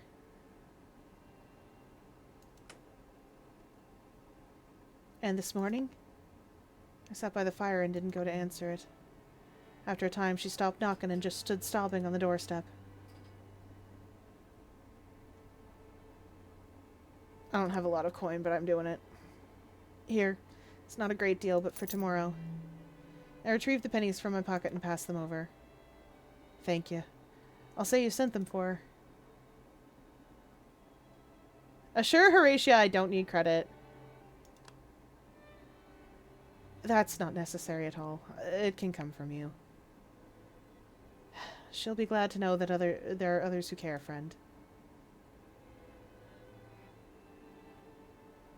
Ask Horatia about her work. I knew you would. You help out no matter what. That's true. I won't leave myself destitute, but if I have the option to help, I'm going to take it. Even if it's hard. And I know that's not for everybody, and I understand that. There's a reason you opened the door no matter what and look outside. Yes, that's true. When we were playing Look Outside, I expressly told chat that, yes, I understand that some of these people coming to my door are already infected. I know that because their sprites are different. You're supposed to be able to tell if you have a keen eye. I know and understand that. But at the same time, I'm going to open the door no matter what. Because I would rather open the door on the chance that I could help than not do that and be wrong. And from an in-universe standpoint, I would rather open the door because if there's someone who needs help, then I can help them. And if there's someone who is already infected, I have the capacity and ability to save someone else down the line. Because I can deal with it. I'm already dealing with a whole bunch of things in that building. I, as Sam, am already solving a bunch of problems. I mean, I went downstairs and beat the boiler so bad it died. 'Cause it went crazy. I beat a car that was driving me straight to hell. So as much as it kind of sucks, and as much as I don't want to do it because I really do want people to get better, I do have the ability to, in that moment, save other people who may not ever be in danger in the first place, but definitely probably will be, because something like the limb stealer is 100% just knocking on doors and going down the line. Anywhere where it thinks it can. I have the option to save those people in advance from the situation in the first place. And a lot of times, the reason that people end up in bad situations is because someone else kicked a can down the road that they didn't need to. And the thing is, or that was too hard at the time. And I don't mean too hard in a way where they couldn't have done it. I mean too hard in a way where it would have taken effort and they just didn't want to spend that effort. It was easier not to. And I'm trying to think of a good way to put into words the sentiment here. But basically, the idea is do a little bit of work now to save other people a lot of work in the future. Oh, actually, I know a really good way to sort of put that in a more mundane situation. When you're the person putting the piece of trash into the trash bag that makes it full, taking out the trash bag and putting a new one in helps for later. It might not help you directly, but it'll help the other people who live in your house. Because that trash bag is now out of the way and so on. You get the idea. Oh golly, I've been raided. Hi! Sorry, my raid alerts weren't working right now. Hello, raiders! Y'all came in at a time when Fear decided to get all deep. I did. Hi, Aurora, welcome in. Thank you for raiding. I got a little deep. I do that sometimes. I am an ocean creature. It's okay. Mine haven't been working today either. Are yours also through... Mine aren't through sound alerts. I think they're still through slabs. I gotta figure them out, because they're just not working. Anyway. Welcome in, everybody. For those of you that don't know, mine are through Streamlabs. Yeah! I think mine might... I'll double check later. Maybe it's just something with Streamlabs. My subscription alerts are through that too, and I don't think they've been working either. Well, that's something to look into. Anyway, welcome in, everybody. I'm Fiera Luna. For those of you that don't know, I am a 4-centimeter tall Dumbo octopus living in the Horatio Lear Memorial Aquarium, and streaming is my enrichment. I play games on the internet basically every night from 8 to 11 Atlantic, that is 7 to 10 Eastern, and so on down your respective time zones. Currently we're playing Mask of the Rose, which was very graciously gifted to me by one of my viewers. Thank you, thank you, Maxwell. Very graciously gifted to me. I really love Fallen London. This takes place in the same universe as Fallen London, which is a browser game that is free. It's cool like that. This also takes place in the same place as Sunless Sea, also which you can get on Steam, and Sunless Skies, which is the space train game. Which is a delight. Anyway, you guys know the drill. If you have to raid and run, go for it. I understand. Sometimes we get real deep around here, as you may have noticed. But the object around here is to bring toxic amounts of positivity to the internet, because if you've seen the internet out there, it's scary. I'm scared. So I want to make things as fun as I can around here, just for a little bit. Just for a fun little stop-off. A stop-off by the fire, if you will. Tonight we're feeling deep because I'm playing Fallen London. And it's one of those, I'm playing Mask of the Rose. And it's one of those games that makes you think about things, like your philosophy on life. Because it asks you some choices, and there are no right answers, there are no wrong answers here. There are answers that might get you killed. But there are no right or wrong answers here. And I appreciate that. Oh, I forgot to mention, Mr. Pages is alive and well in modern Fallen London. Very well established in his position as Mr. Pages, as appointed by Mr. Pages. Yeah! It's true! I'm also thinking real hard about stuff. But not this flavor of stuff. I understand.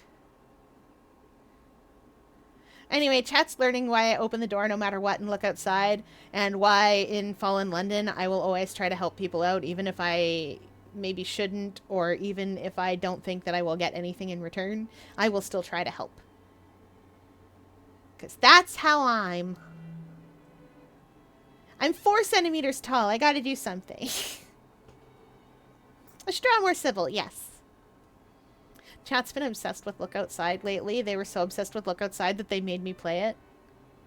Chat also very kindly gifted me Look Outside. Thank you, Val. Not obsessed. Are you sure? I'm normal about it. Are you sure? Because it does seem to require all caps. I'm very sure. I don't know about that. Anyway. Back to the game. I will say that everyone here should have appropriate accents to their place in time, which is 1862 in London.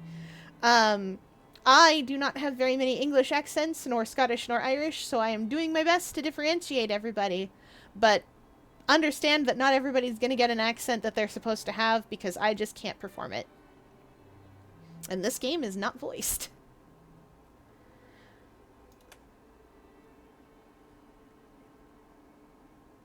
You don't have any secret business besides running the household, do you? The house has been my business for a long time now. My father left it to me. He bought it so I'd have a good place to live. He didn't want to leave it up to whether I'd find a husband. Which I haven't. The butcher at the corner used to ask me, but I think he wanted more room for his children. I'd best be off. The drying won't take itself in. Horatia and I should be friends. I grin. I could just manage another errand before supper. Let's go get another census page so we have any money at all.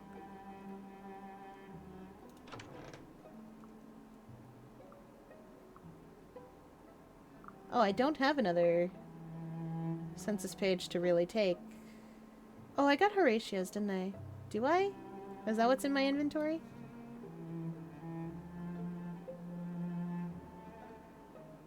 I have one census page.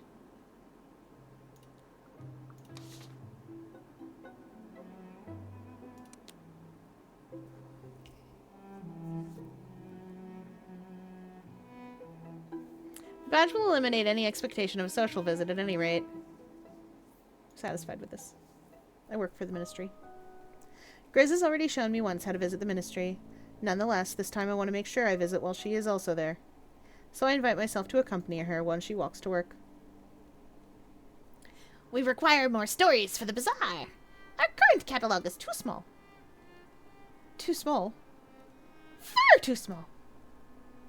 We have all the romantic accounts from the census. Too short. Too self-similar. A person was married, then widowed. A person fell in love, was rejected, and married another. Where is the screaming in such an account? Leave this to Grizz. It's the custom, after suffering, to go on with one's life. Besides, if you want more colorful stories, there are novels. London's novels have been disappointing.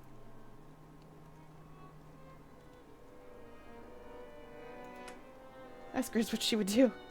What would you do then, Grizz? Well, if we cannot prepare everything that's needed, we should prepare for failure instead. This sounds displeasing. What will happen if there's not enough stories, or they're not satisfactory? We will not immediately escape from here. London will not be Oh, wow. returned. I appreciate that Mr. Pages and Huzzlemug talk the same way. We love Huzzlemug in this house.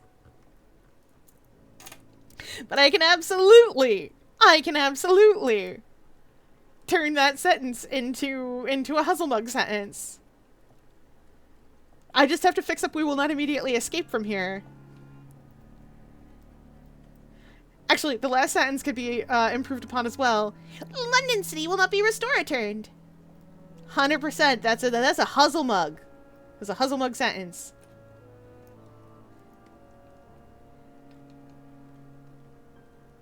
Yeah.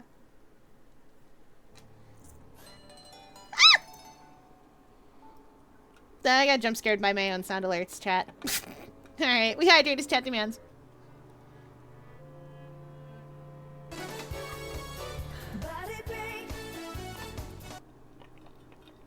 I'm running low on hydration.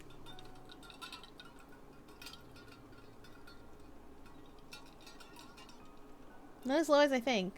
Oh, do you also want to hear my water bottle?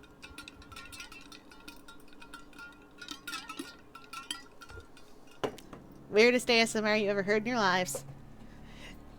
Still, thank you so much for playing for my birthday. Yeah, of course. Val, you've been here years. Of course I'm going to play for your birthday. Silly. It was fun. It was fun. It was silly. It was light. And I liked it. And I had to learn a more different accent for it. I worked very hard in like the approximately 7 months I had to get there. Why? I had to learn how to say boyga. And then not slip into a Mockney accent and then keep up the sort of washed up showgirl from New York sound. I had to learn how to do lots of stuff. That's because the boss likes it when you learns to do lots of stuff. And you gotta, because Inspector knows what Inspector wants. And what Inspector wants is to be the best. In March, we're playing Look Outside 2.0 because it's funny. Yes, March 10th, I know. You guys are going to get me on Mario Day, and we're going to be playing Look Outside instead. Alright, a big stretch.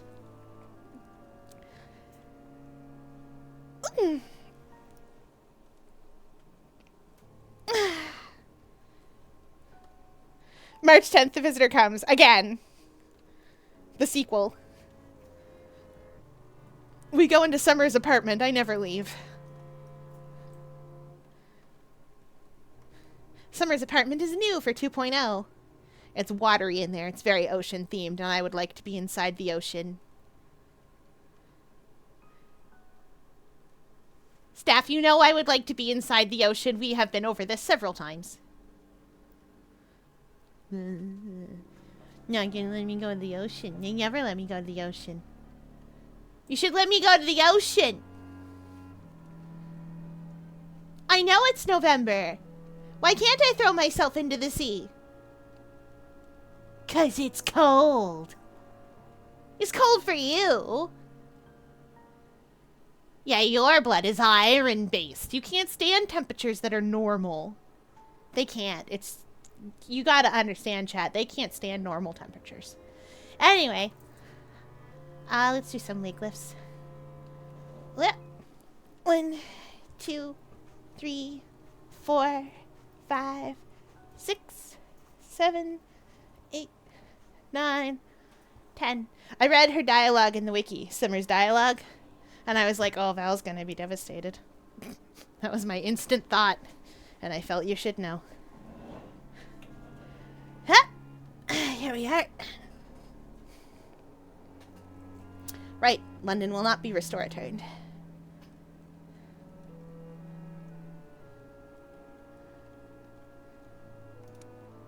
I will ask about food supplies. Will we run out of food? Are there not enough stores? No. Stores can be supplied.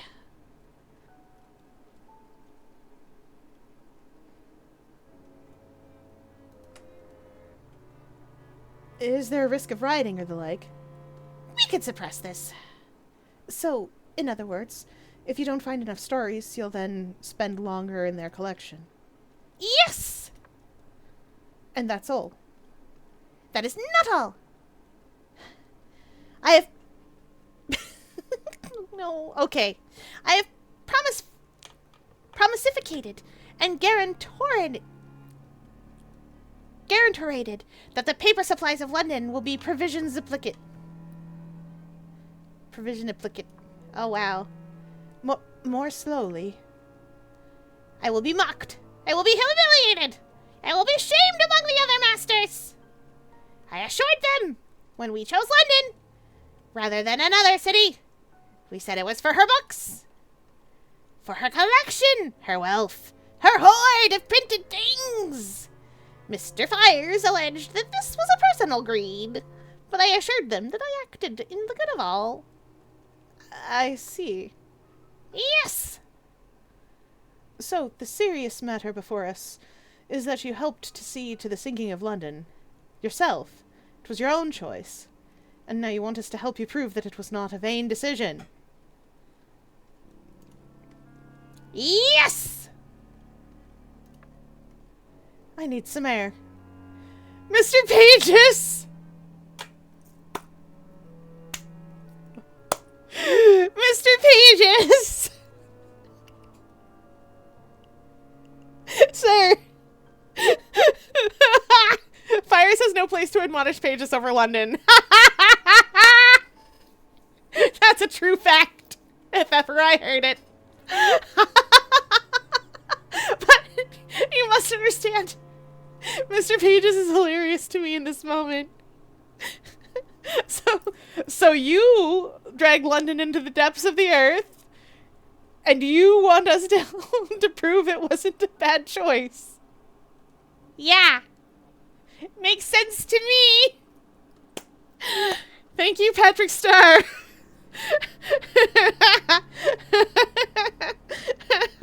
I'm gonna apologize first and then go after her.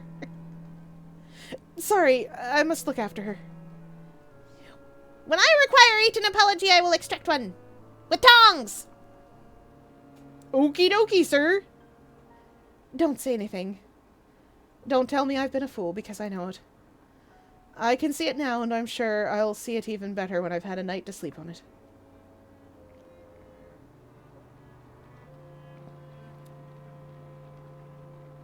Decide what relationship I want with Grizz. Maybe I should have said not to say anything and also not to stare significantly at me. Grizz and I should be friends. I like having friends. I grin. The worst of it is, I can't just walk away now, can I? I can't just leave the Ministry of Accounting and Recounting to its own full resources. Because London still needs to be fed. We still need an account of who was present. There's real work to be done there, even if it's not the work Mr. Pages wants to do. So I can't stop. Horatia sets the dinner soon afterward. I love Pages. They're the second best master after the wet dog that is Spices. I will say, out of all of them, I know Iron's Fires and Pages the best. Pages is a delight. Fires I have spoken to a little in Sunless Sea, where I was like, please make boat but go faster. And I did a good job of it and didn't get myself eaten, killed, or otherwise destroyed. And boat go faster. And I know Mr. Irons because that's how I get boat. That's how I get boat on the docks. And so here we are. Pages is hilarious. How bad is Spices? How wet dog of a man Spices, 'cause munch, munch, munch. Did I not turn in the page? Oh, I didn't get to. That's an octopus. That's an octopus! Delicious! I mean, what? Who would say that? Nah, Chad already knows takoyaki's my favorite food. Oh, I thought I smelled a stew. The pot's on the table, Emily. Sit where you like. Move lightly to new topics. I don't need to know what's in it, I can see. I laugh, but let the subject drop. No one speaks for a moment. Tell unnerving stories about meeting Grizz's employer. No, thank you. I will keep quiet and eat. I'm hungry. Spice has had quite a bit over the past few years. Pages, Veils, Wines, Fires, and Cups have all had their places and ambitions. Stones has the, has the fancy content. Spices is a sort of a girl failure, to borrow a modern term. Yes! We love a girl failure! Listen, the modern term may be gendered, but it's not really. It's a vibe. Like, you could be a girl failure just fine.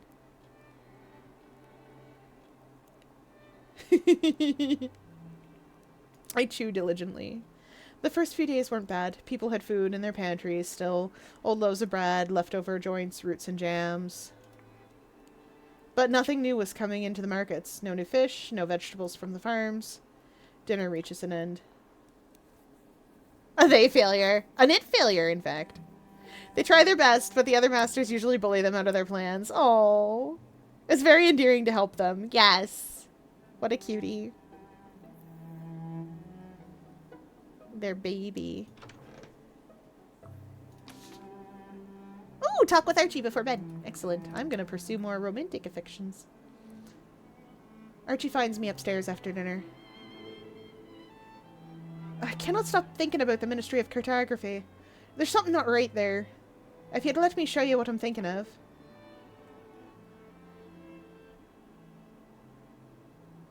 Point out I'm always interested in him. Fiera, I'm going insane. Is it over Mr. Spices or over Sybil? Because you'll see.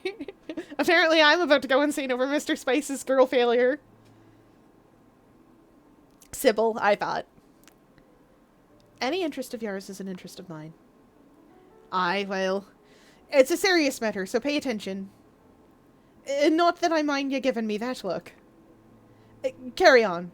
Just so you hear what I'm trying to tell you. At the same time. It's a way of sorting out my thoughts. When I started, it was to think through a treatment. But it's good for all sorts. Stories, schemes, things that might be true and things that don't have to be. While he's talking, he's getting out some bits of paper written over in his own handwriting. Watch. You can't blame me. I can't. Assignment, learn about creating a story. Welcome to story crafting. From time to time, you'll be making stories about things you discover in the Neath. Let's go. Sometimes other people will ask you to bring them a story. They might want a true account, or they might want fiction. Either way, you'll come here to create the story they want. Go on. This is a slot. Slots contain the elements of your story. This is a who slot, meaning it can contain a character featured in the story. Select a slot to continue. These are all the character tokens you could currently put in the slot. As you meet more characters in the game, you'll gain more options. Select one of the tokens and fill in the slot to continue. Excellent! You can select the slot again and choose someone else if you'd like, otherwise let's continue. This is a story about Archie. Characters in the stories you craft here can be driven by motives, and these motives spur them to act. Tokens for actions and motives are represented by fragments of text rather than pictures. Assign a token to both motive and action slots before you continue.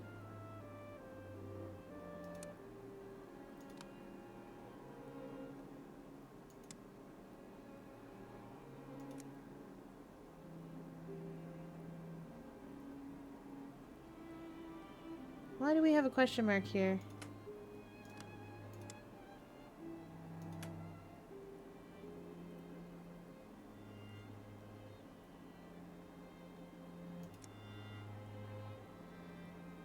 Well done, delicious friend. Let's continue. Archie, a medical student driven by secret unknown motives, engaged those around him in nefarious schemes.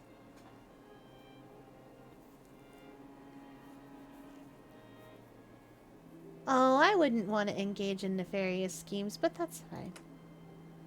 Not every story is a single-hander, of course. Commonly, a second character will feature as a friend, an enemy, or a victim. Select this new slot to continue. The second person in your story needs to be different from the first.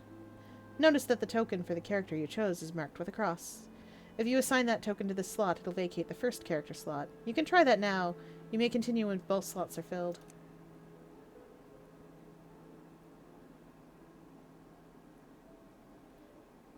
Sometimes two tokens can't be placed together because they don't make sense together. More often, you can mix and match based on whatever you've learned about the world. You'll discover more variations over in the course of play.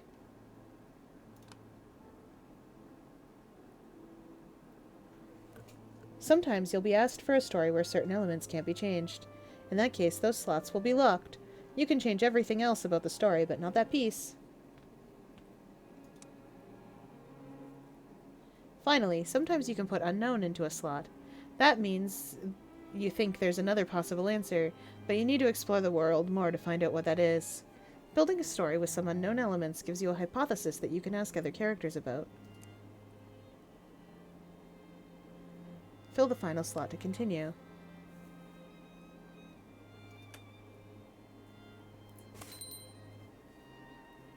Ooh, new ministerial expose crafted. Possible fear. You've formed a theory to ask about people. When you get a message about story completed, that lets you know what kind of story you built. You can now go and ask other characters about your idea. Ooh, Archie, a medical student driven by secret unknown motives, engaged his lackey and factotum Grizz in nefarious schemes.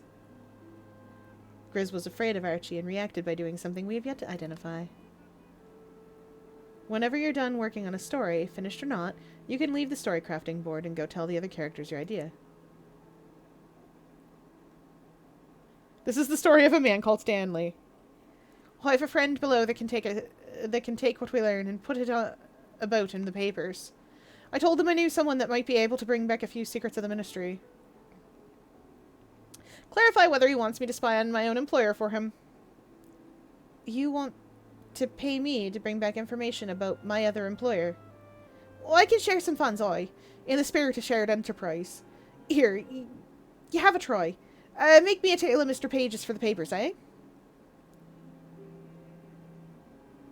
Why not? Does he have a parable? I hope he does.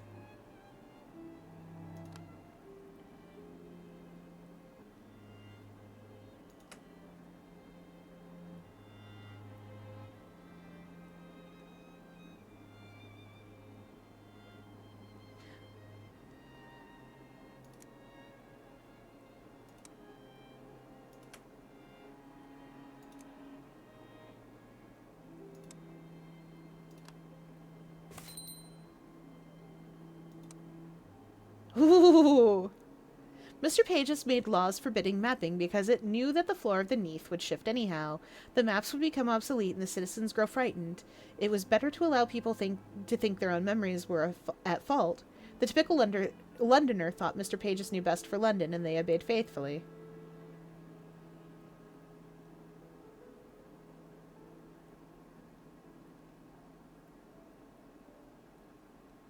I feel like it's true that they obeyed faithfully, but I also feel like we have a bunch of maps around that don't belong and we sold them to the store secretly. But that's not typical of the average person in London. I've yapped before about what average people tend to do in situations like this.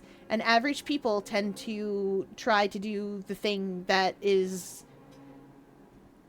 They tend to do the thing that will keep them safest and the thing that will be easiest for later. Yeah, that's fine. Aye, well done. I don't care to have things hidden from me for my own good. It's a tale we could spread to others, wake London's suspicions. Put them on their guard. I could take it to the press. Now you might wonder what is the purpose of having a scrap of paper just to say that what you don't know. But I use that to mark a question I want to ask. Here, what would you do if you wanted to interrogate someone about why Mr. Pages was up to his ways?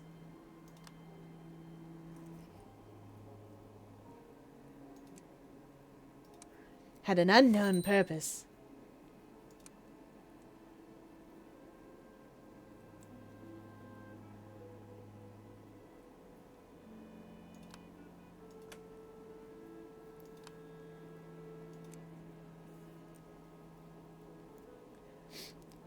We have very different ideas. I know that Revs of the Liberation and the Night are enticing to some. Yeah, that's fair. Aye, a fine question about what Mr. Pages intends for Sol.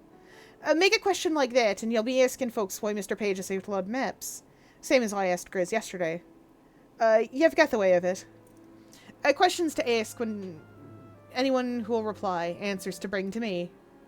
If you don't mind giving Mr. Pages all manner of stories about the people that live below, then you can go on with it.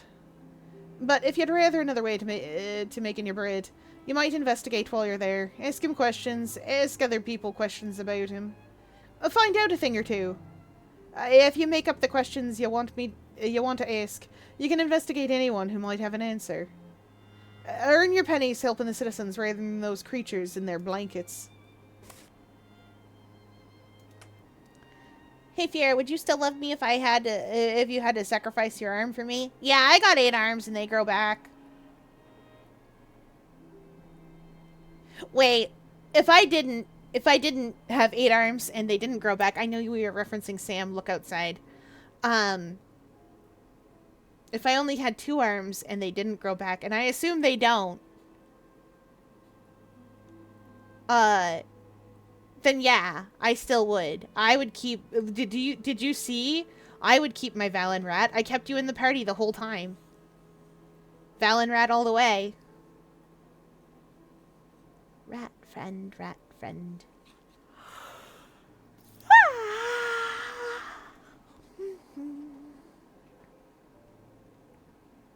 You know what? I'm courting him. I'm gonna help him out.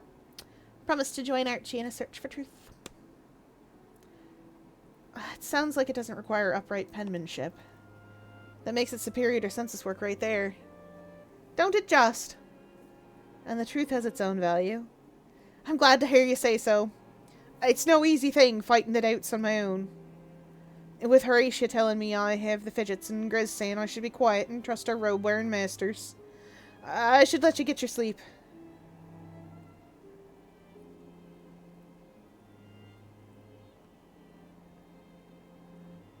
Oh, I can smooch him right away! We're gonna be spies! Me and this Scottish medical student. And his fun little bow tie. I'm gonna smooch him.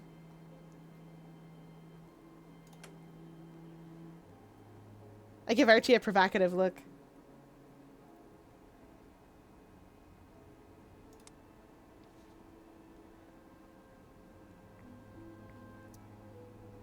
Save up 5 more pennies. 7 census forms. I have 1 page.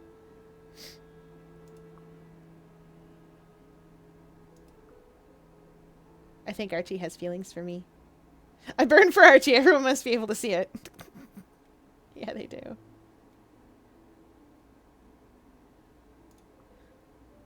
Nobody else should really have changed except for Mr. Pages. I annoyed Mr. Pages and had to apologize. The apology was accepted this time. Yeah, we're gonna see about next time.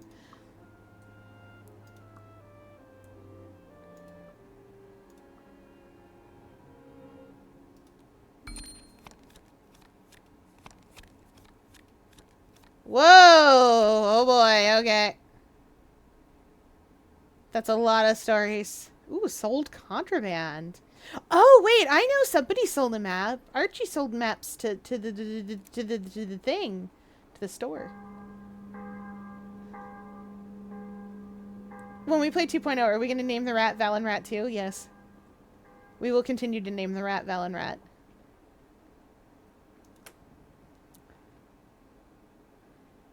Another morning, another newspaper. This morning's lies open on the table. Masters of the Bazaar prohibit burning of more than 6 candles at once. Candle shortage ongoing. Uh-oh. Craft narratives and explore theories. This will not cause time to pass.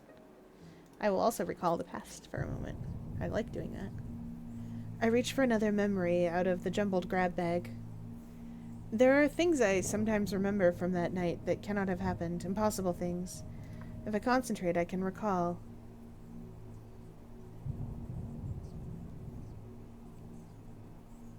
I think Grizz did say something about her family name. Grizz was eating a cold dinner. There wasn't a hot one that night. But Horatio was determined that we had to eat. Grizz and I had both been lodging at Horatio's since before the fall, but at first we didn't speak much. She kept her distance back then. She's become much friendlier since the fall. Yeah, 'cause she gets to wear pants. No question of lighting the stove today, I'm sorry to say. We found a few things in the larder.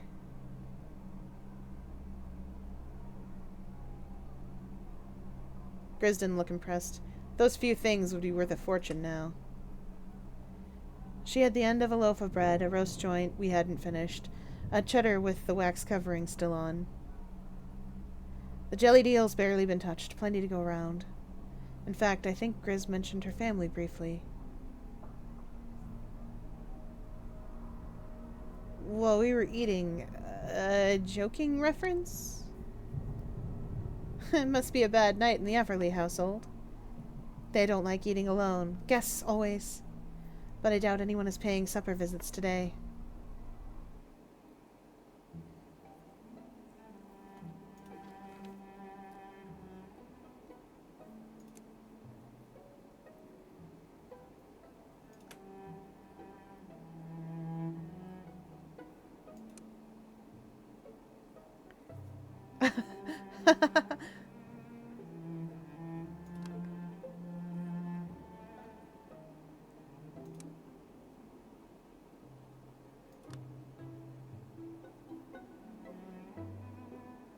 I don't really have an outfit to change into, so off I go.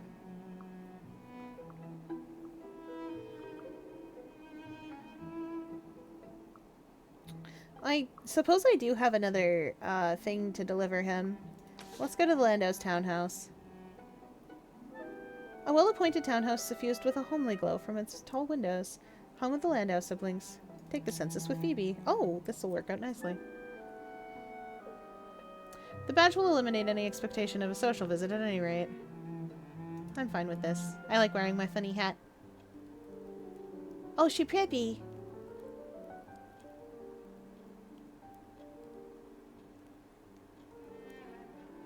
She's certainly Irish. Wait, she is pretty. I know, right? Are you here to see me, then? I don't receive visitors as a rule, but perhaps they won't take official notice. It's not as if I entertain much.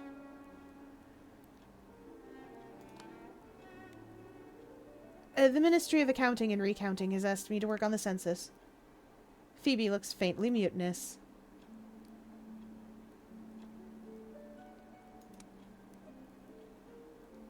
Are you married? Otherwise connected?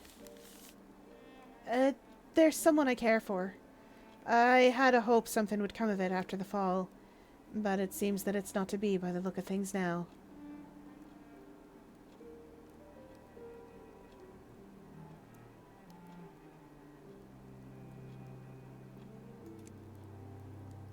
I nod sympathetically. I allow an appropriate interval to pass. Then I tell the one about the fanged cat. For a moment, no one speaks. I wish Phoebe a good morning. I should take myself off.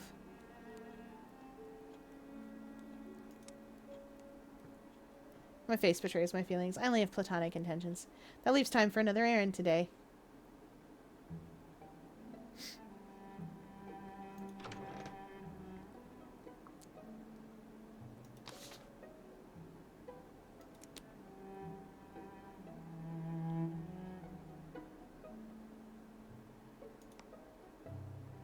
I'm good with this.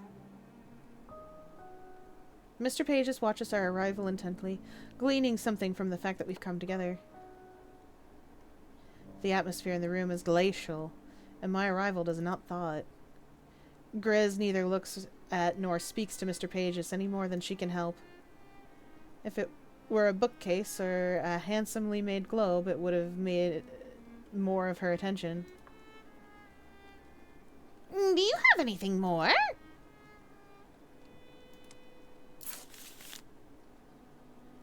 The trick is not to look at the back of the penny at all. This one is of interest. Okay, Pages, you were making these up. I mean, I knew you were making these up, but you were making these up. Family ficient, lacking authority. I don't have a filing index for that combination. I will designate a sigil and a suitable ink. The colors of the last sigil burnt my eyes. Do you have anything more? I've got used to the transaction now. There are 7 forms thus far. This should be commemorated. Grizz has suggested that the agents of the ministry should appear respectable. Moreover, that black is a respectable color of clothing. I have obtained an article. It was not made with Mr. Vale's wares. I hope this will not give offense. Mr. Vale's should not be given the measure of you. Okie dokie. A black coat, suitable for funeral processions and the attendance of graves. Wearing it makes me more conscious of grim truths, but also better able to lend comfort. She seems a very small person. More like a dog. What a horrid thing to say. You would not agree? No. You do not think she is smaller than yourself? That's not... I will not replicate the statement in the future. Thank you, I suppose. That's enough of my official duties for the moment. I'm gonna ask why maps need to be outlawed, because I'm a spy now.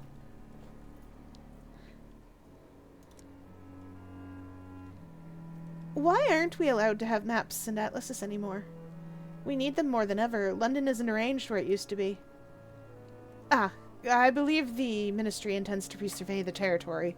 In the meantime, it wouldn't do, to have people using fallacious maps. The territory of the Neath is anti-dispacificated towards lying still.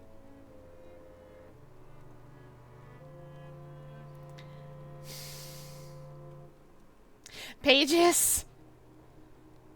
I will say, in Pages' defense, that it has been very good about making sure that Latin things go with Latin things and Greek things go with Greek things and words, which I appreciate. We can't all do that in modern English.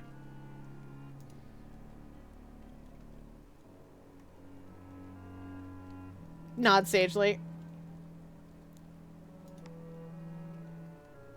I render my thanks and good wishes to all parties and bow myself out. I am truthfully a little scared of the big thing. The hallways outside are hushed, except that if I listen closely, there is a sound like something walking with an uneven gait. Its shoes, or perhaps its toenails, click on the polished floor. It's time to go home.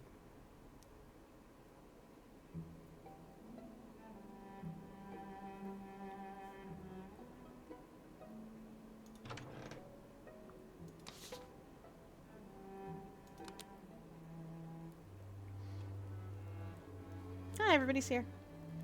Eat up, Archie. Aren't you always warning us about the lack of nutrition? I'm sorry, Horatia.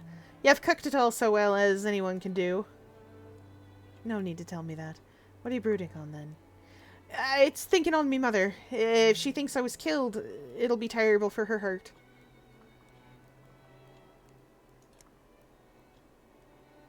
I'm certain your mother will not have given up on you. It's only been a few months. Thank you. Say I get out of this hole in the ground at last, and all the way back up to Glasgow, and find she's passed a grief before I got there. Positively Greek. I've told you before, you should ask Grizz to help you. Ask me for what? I'm not a magician. I hardly have any influence at all. I'm little more than a clerk at the moment. Those masters know how to send a letter up to the surface if anyone does. Try asking. Can't hurt, can it? Me mother begged me not to come all the way to London. She said I could study just as well in Glasgow. Or, if I had to go away, then no further than Edinburgh. There's plenty physicians there training. That's true. It was me that chose to put the distance. I'm asking why he came so far.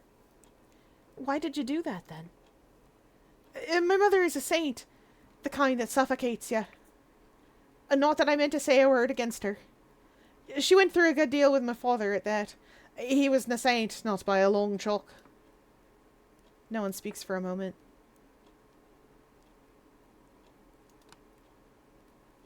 I chew diligently. When they got hungry, people turned inventive. All the pigeons round St. Paul's, they caught and plucked. More than one society lapdog was turned to stew. There are no more mushrooms on my plate. I will take a look at my day in the journal. We got 3 pennies and no census pages. Interview someone for census information. Okay, build a... Okay.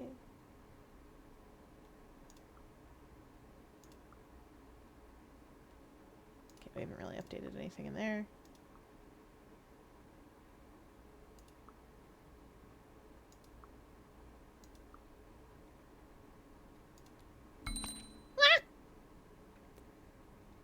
Pined for the surface. Ooh, a motive.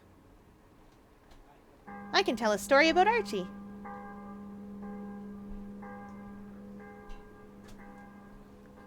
Oh! I've been granted pie! Little McDonald's pies. I think they're... Are they caramel this time? Caramel! I've been granted caramel pies!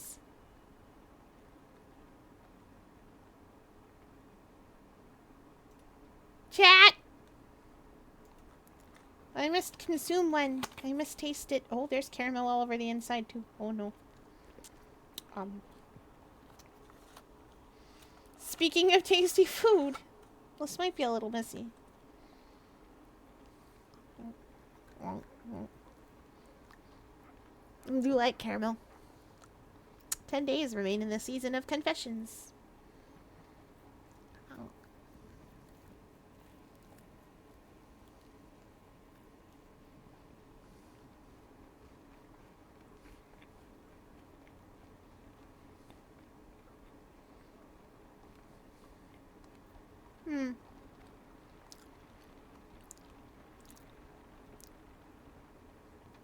I don't know what I was expecting from a McDonald's pie.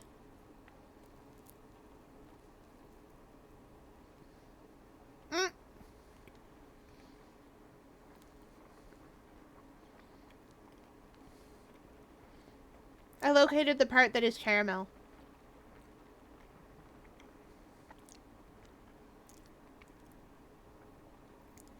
It tastes like a warm sugar cream pie, which makes sense because it's caramel. I love sugar cream pies. It's a very rare flavor to find. From what I understand, unless you live here. But sugar cream pie is delicious, and I think you should all try it if you ever get the opportunity. It's smooth and it's sweet, as you might expect. But it has a quality to it that I can't quite explain. It's not the same as, like, caramel, and it's not the same as, like, a pecan pie. Sugar cream is its own thing.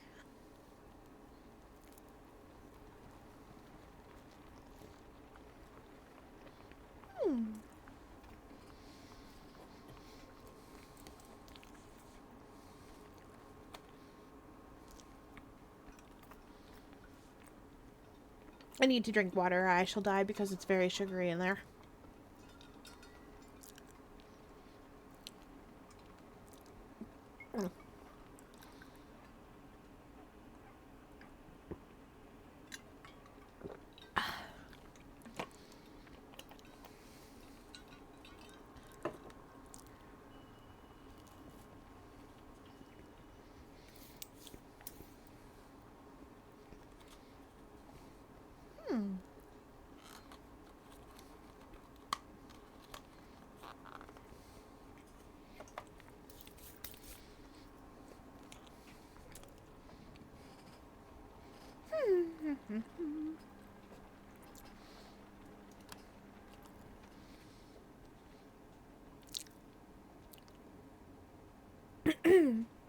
Another morning, another newspaper.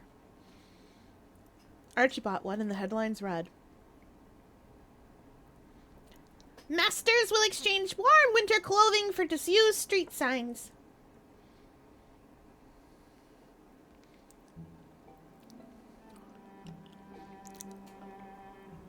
As you might guess, our giant bat friends would appreciate it if we gave them the street signs.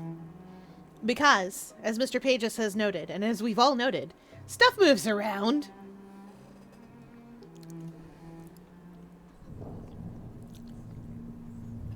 I reach for another memory out of the jumbled grab bag. There are things I sometimes remember from that night that cannot have happened. Possible things. If I concentrate, I can recall.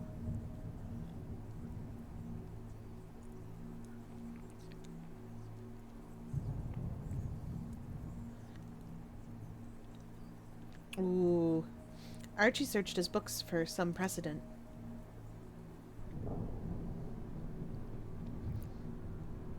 I'm surprised that you're trying to read in this light, Archie. He held up the volume he was perusing. Oh, I thought I remembered there was a bit about the Welsh tornado here, and I was not wrong. Makes an elevating change from your usual readings about Medici poisoners, I suppose. She had caught him a day or so before reading a history of toxins over the supper table. This had been the subject of quite a few jests since. What's wrong, pray, with trying for a wee bit of knowledge as a druggist? My Latin pronunciation is terrible, so please take this all with a grain of salt. Solidosis facit venenum. Oh wait, that's Latin vulgaris. It should be venenum. For Latin imperium. Oh yeah, fun fact. A number of things are pronounced differently depending on whether it's Latin vulgaris or Latin imperium. Imperial Latin. Latin vulgaris would have been spoken by like regular folks, and more correct pronunciation you would have heard in sort of like the imperial areas. And the Romance languages, that's French, Spanish, Italian, Portuguese, I think. Yes, Portuguese counts too, sort of. Depends on who you ask. But I like to think it does. And a few other sort of sundry languages in the general area. Those languages are called Romance languages because they come from Latin. And the reason that they are so different these days is because they are in geographically very different places. And so when Rome fell and was no longer enforcing linguistics, and even before Rome fell and was informing linguistic standards, you could still travel to other places and hear people say things wrong. Or, more accurately, different than they would in sort of the Central Roman Empire. And that became its very own language eventually, which is completely normal. For instance, English in the UK is still technically intelligible to English in the US, but there's still cause for misunderstanding. If you left that alone for a little while, you would get an English in the US that is unintelligible. I would argue, too, that the dialect of English in Australia, for instance, is more or less completely unintelligible to someone who is unfamiliar with it, but also is an English speaker. And that's kind of what ended up happening. These places were so far apart and so ill-connected, especially once the roads were no longer maintained, that eventually time did its thing and these folks stopped speaking the same language because of regional differences.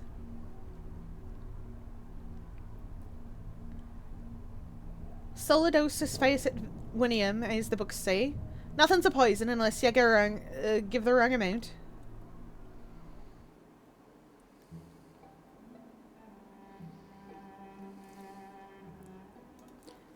Can I build me a story?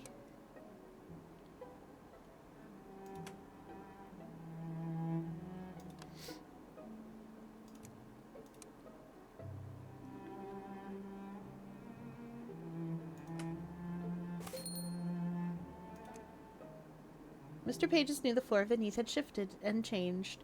It took some action, but I'm unsure what. I'll need to ask someone about this. The typical Londoner posed no challenges and asked no questions.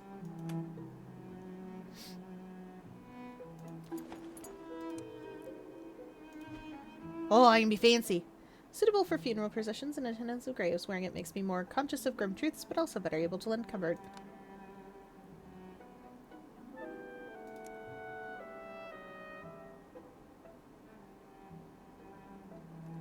I'm taking off the funny hat.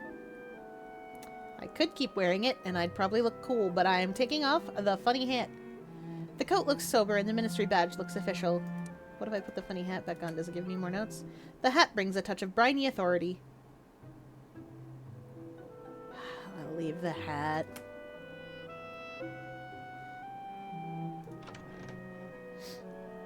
I'll leave my funny, silly hat. Oh, there's plot here.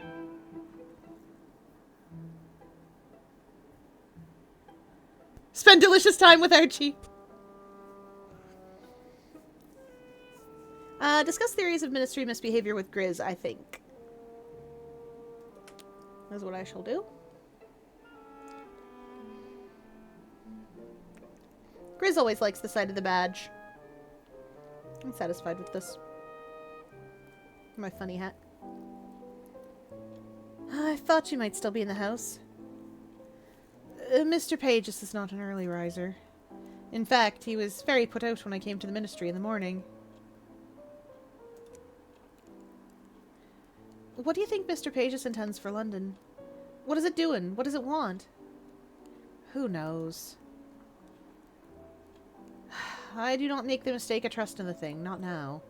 But if you want to guess, considering what I've seen, it's driven by its need to get its love stories. Not for itself either. It can't tell which ones will be enough and which won't. I'm not sure what it will do once it has them all. Perhaps they'll abandon us entirely. I hope not, but I can't be sure. Conversation turns to personal matters and the things we still don't know about one another. If you could be rid of one danger from all the dangers the Neath holds, which would you strike out? Oh. The threat posed by the devils. The danger of melancholia. And the danger of never seeing the sun again. I'm gonna say the danger of melancholia. I'm glad my I'm glad my coat lets me do that. Oh yeah, right, I'm not wearing my sailor's clothes, so I can't be a jerk butt. Okay, I have one more pie, and I'm going to eat it, chat. Before I move on with this part of the story. Oh wow, has so much time passed already? Goodness.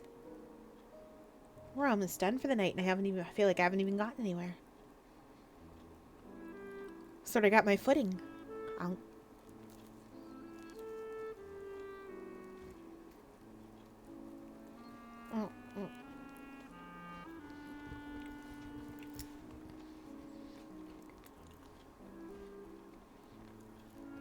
Suffering, you say?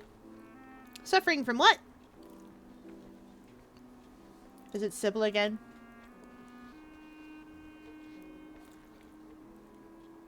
Or is it the question of which plush? My vote is 2, personally. But I am extremely biased because I don't watch Inanimate Insanity. I just think one should have some company. That she can cause problems to.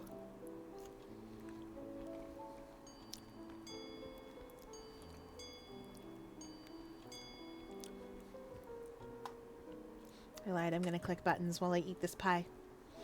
It's the gloom that gets at me. You're too much like Archie. I see you as one of my closest friends.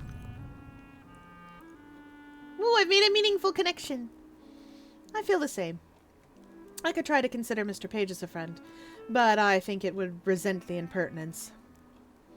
And it almost definitely has a particular name for our relationship that I wouldn't even be able to pronounce.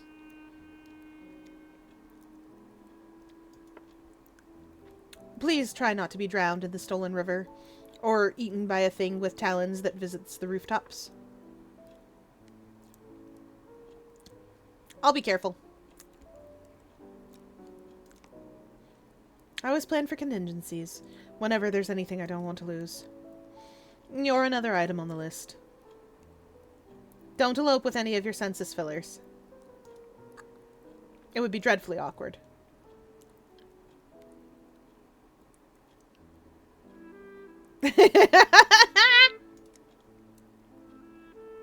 No, it would invalidate their form. Completely unacceptable. Well, I'm glad you came out of your attic at last. Chapman's wasn't the same without you.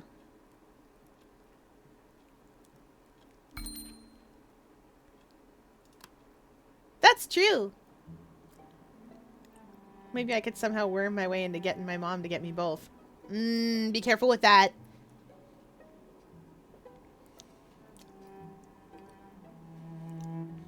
Although, I will say there is one more consideration. If 2 is a permanent fixture, and Bod is not, that is an easy decision.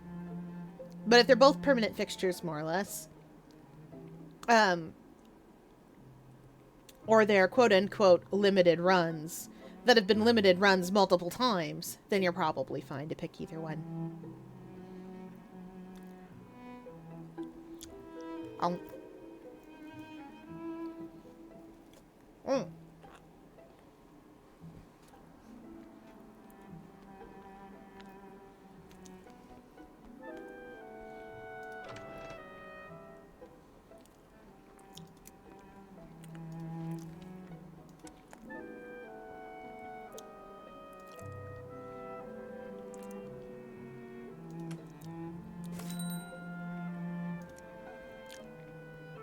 Mr. Pages knew that the Neef was unsafe and unpredictable, and it sought to gather the only possible bulwark. Tales of love and devotion.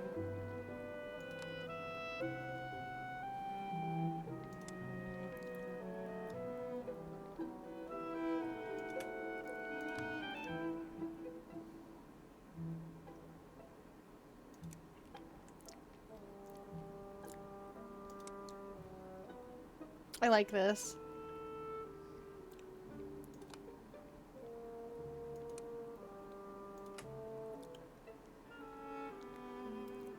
Leaving that for now.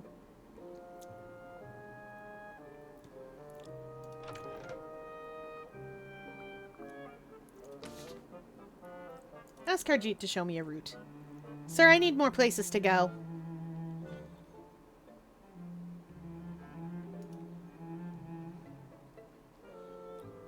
Oh, I should change. I'm not here with the ministry today.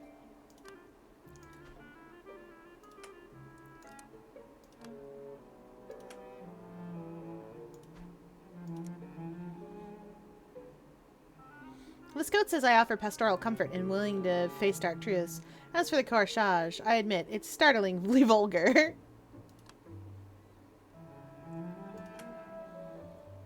Nope, I'm gonna wear silly weird things.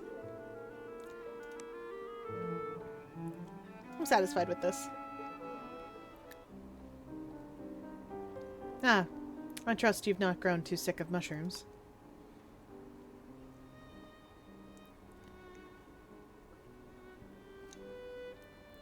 Mention the master's offer of winter clothes for the street signs. Admit how much the fall still frightens me. I still think about the fall very frequently. I see it over and over again, as though it were something that could happen a second time. Or as though we could have it over again in reverse, a violent birth back onto the surface. I go on for some time and make no effort to hide how frightening the whole business was. The description becomes more frank as I go on. Harjeet listens, nodding. I have perhaps created some trust between us. Harjeet seems to think that some reciprocal revelation would be appropriate, but none is forthcoming. Determined to earn the trust of Harjeet. I'm sorry for that. No apology is needed. There's nothing amiss at Mrs. Chapman's, is there? Nothing has happened to Archibald?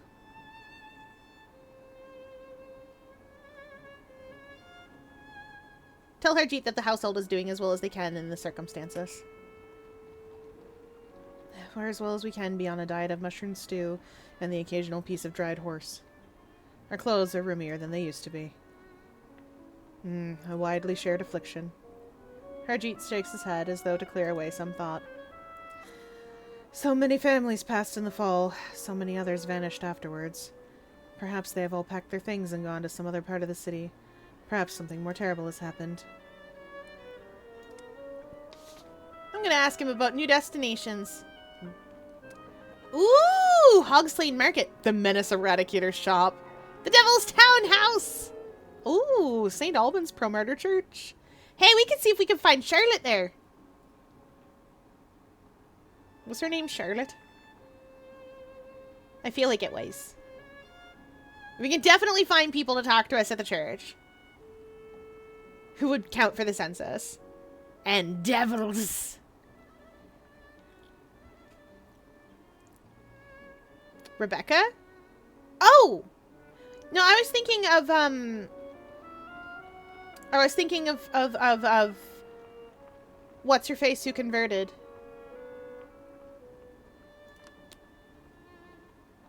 Do you know how to get to St. Albans? It's the parish church, not too far from here. But since the fall, it's been easy to get turned around. Yes, I can show you.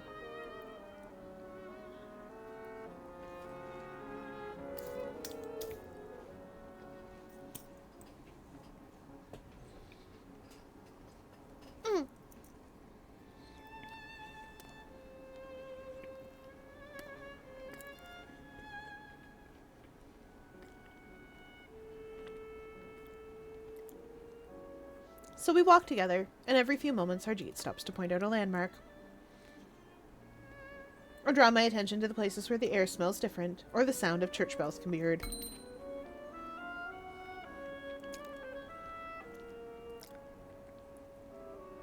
St. Alban was the first English martyr, a point of considerable pride to the local vicar.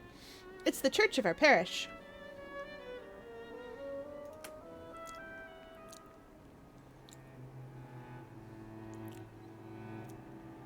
St. Alban's proto-martyr.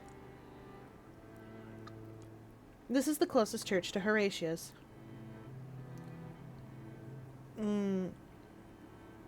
You're a bit early for evensong. I was just preparing my sermon. But if you're here in need of guidance... Angle to impress the gentleman with lies. Try to draw a personal connection. Bond over our shared difficulty. I go by Emily.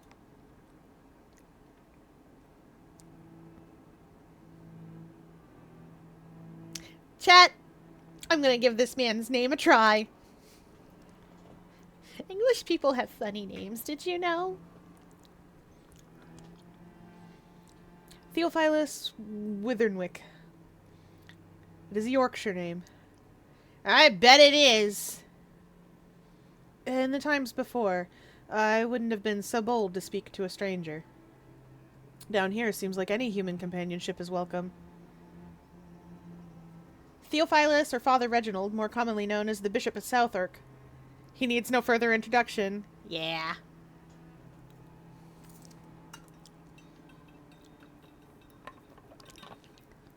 He isn't yet.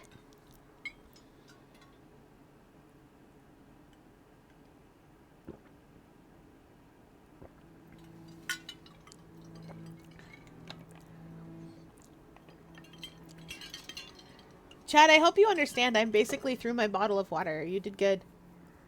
The war hasn't happened yet. Yep.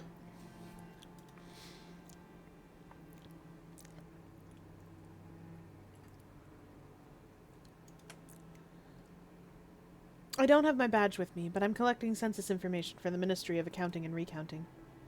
I see. A decree went out from Caesar Augustus that all the world should be taxed.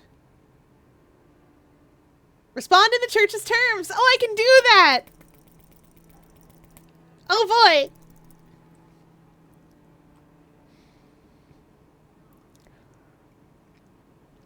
Oh! I'd like you to know that we're getting a vinyl figure of Pin's BFDIA design. Yes, I was under the impression that she'd look quite different in BFDIA because I've seen her Gajinkes, and they're very different than what I would expect from only seeing the Power of Two.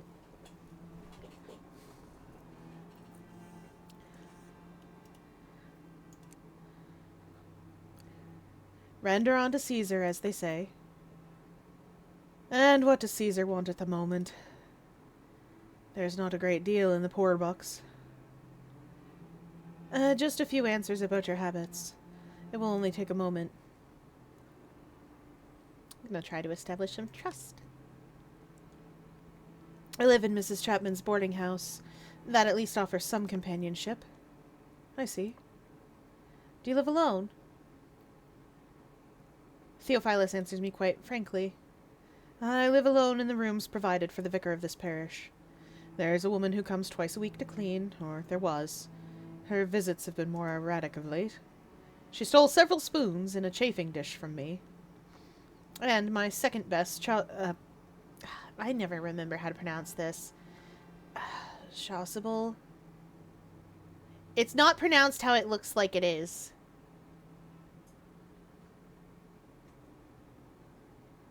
It's definitely something like Shossel. I can't remember how that's pronounced. Who knows what she thought to do with it? When I did not turn her off for her dishonesty, she lost all respect for me. In retrospect, it was an error. I thought to show mercy. Now I sleep on damp sheets. I will continue being quite open. I think more of love than I did before the fall. Is that foolish? Have you been in love? Are you married? Theophilus speaks quite openly. I was married. The lady was 2 or 3 years older than myself, a very sensible and capable woman. Her name was Anne. I'm gonna ask what became of his wife. Anne Withernwick is no longer with you? It's a sad but not unusual tale.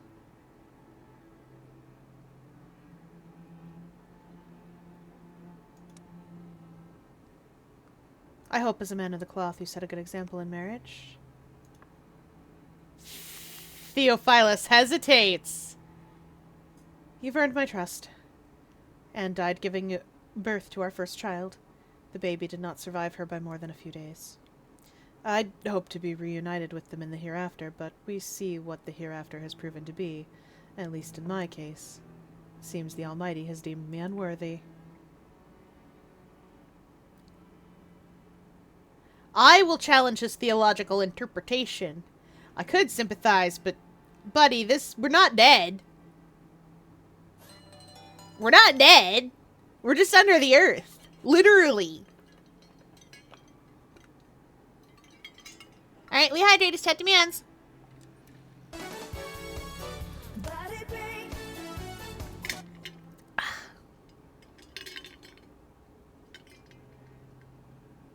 Try that again.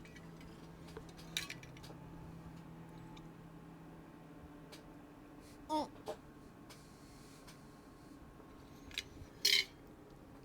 Nope, it's just ice down there now. Some hydration. Excuse me. I want to sympathize, though, because I want the church on my side for later when devils. I just always assume later when devils.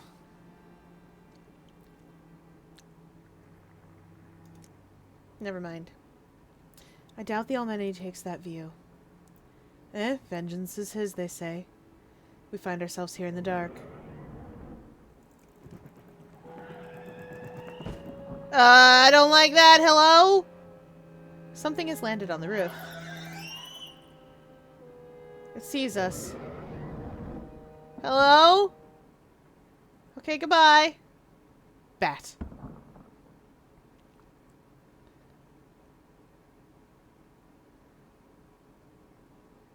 Admit to being afraid of the thing. I can't help being afraid of it. It feels as though it is watching us. Possibly it even understands our speech. It doesn't come in. It's landed there a few times before, especially when the choir is practicing. Suggest dishonestly that I've shot bigger beasts. Suggest it's drawn to the music. Could it be it has a taste for a nice bit of singing? Just as well the opera's been suspended in that case. It might have carried off half society by now.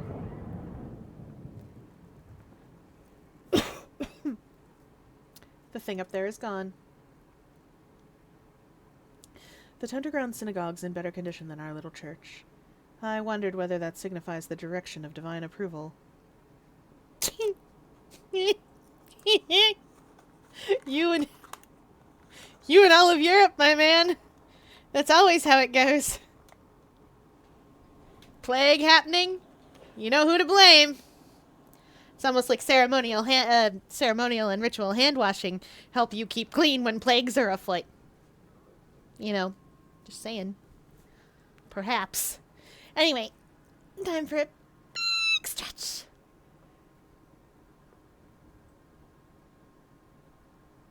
Big stretch. Wait until they find out where hell is. Yeah, it's not here, but it's not far. We can scoot on over for a day trip. I wouldn't, but we can. Let's do some squats, because I haven't gotten squishy in a little while. Ugh.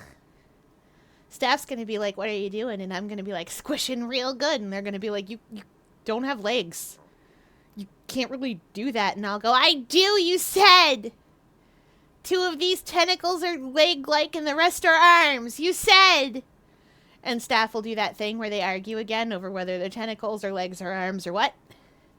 And I will giggle. Okay. 1, 2, 3, 4, 5, 6, 7, 8, 9, 10. Oh, we did it. Wait until they learn where hell's at. That you can just go. It's a place you can go to.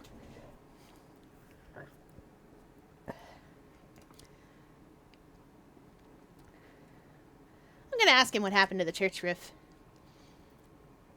What happened to the roof?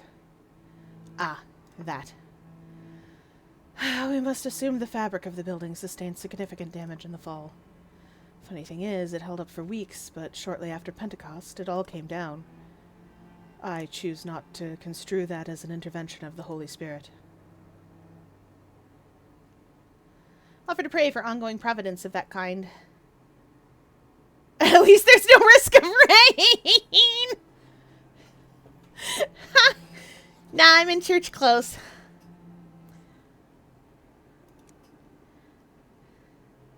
I'll pray for the church roof. There must be an overwhelming number of such intercessions, just at the moment. It was good of you to stop in. Lord, see you safely home again. Horatio will be setting out the food now.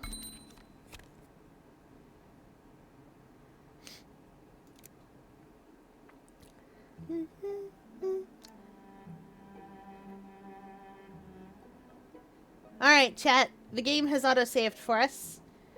And it is past time. So, it is now closing time. And we hope you enjoyed your visit to the octopus enclosure. Whoop. Be-doop.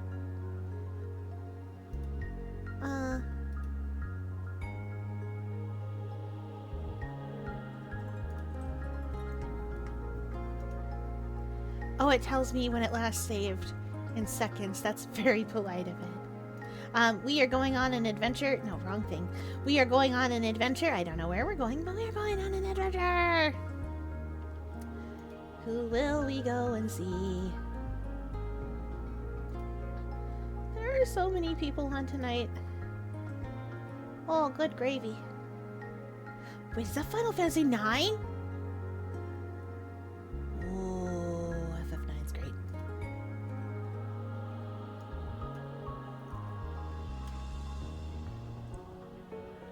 That is FF9.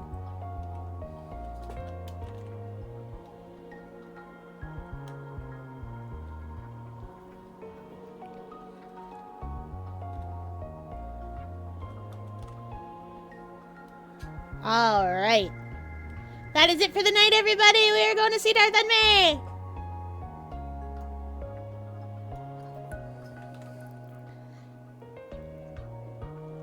All right. Thank you all for playing along with me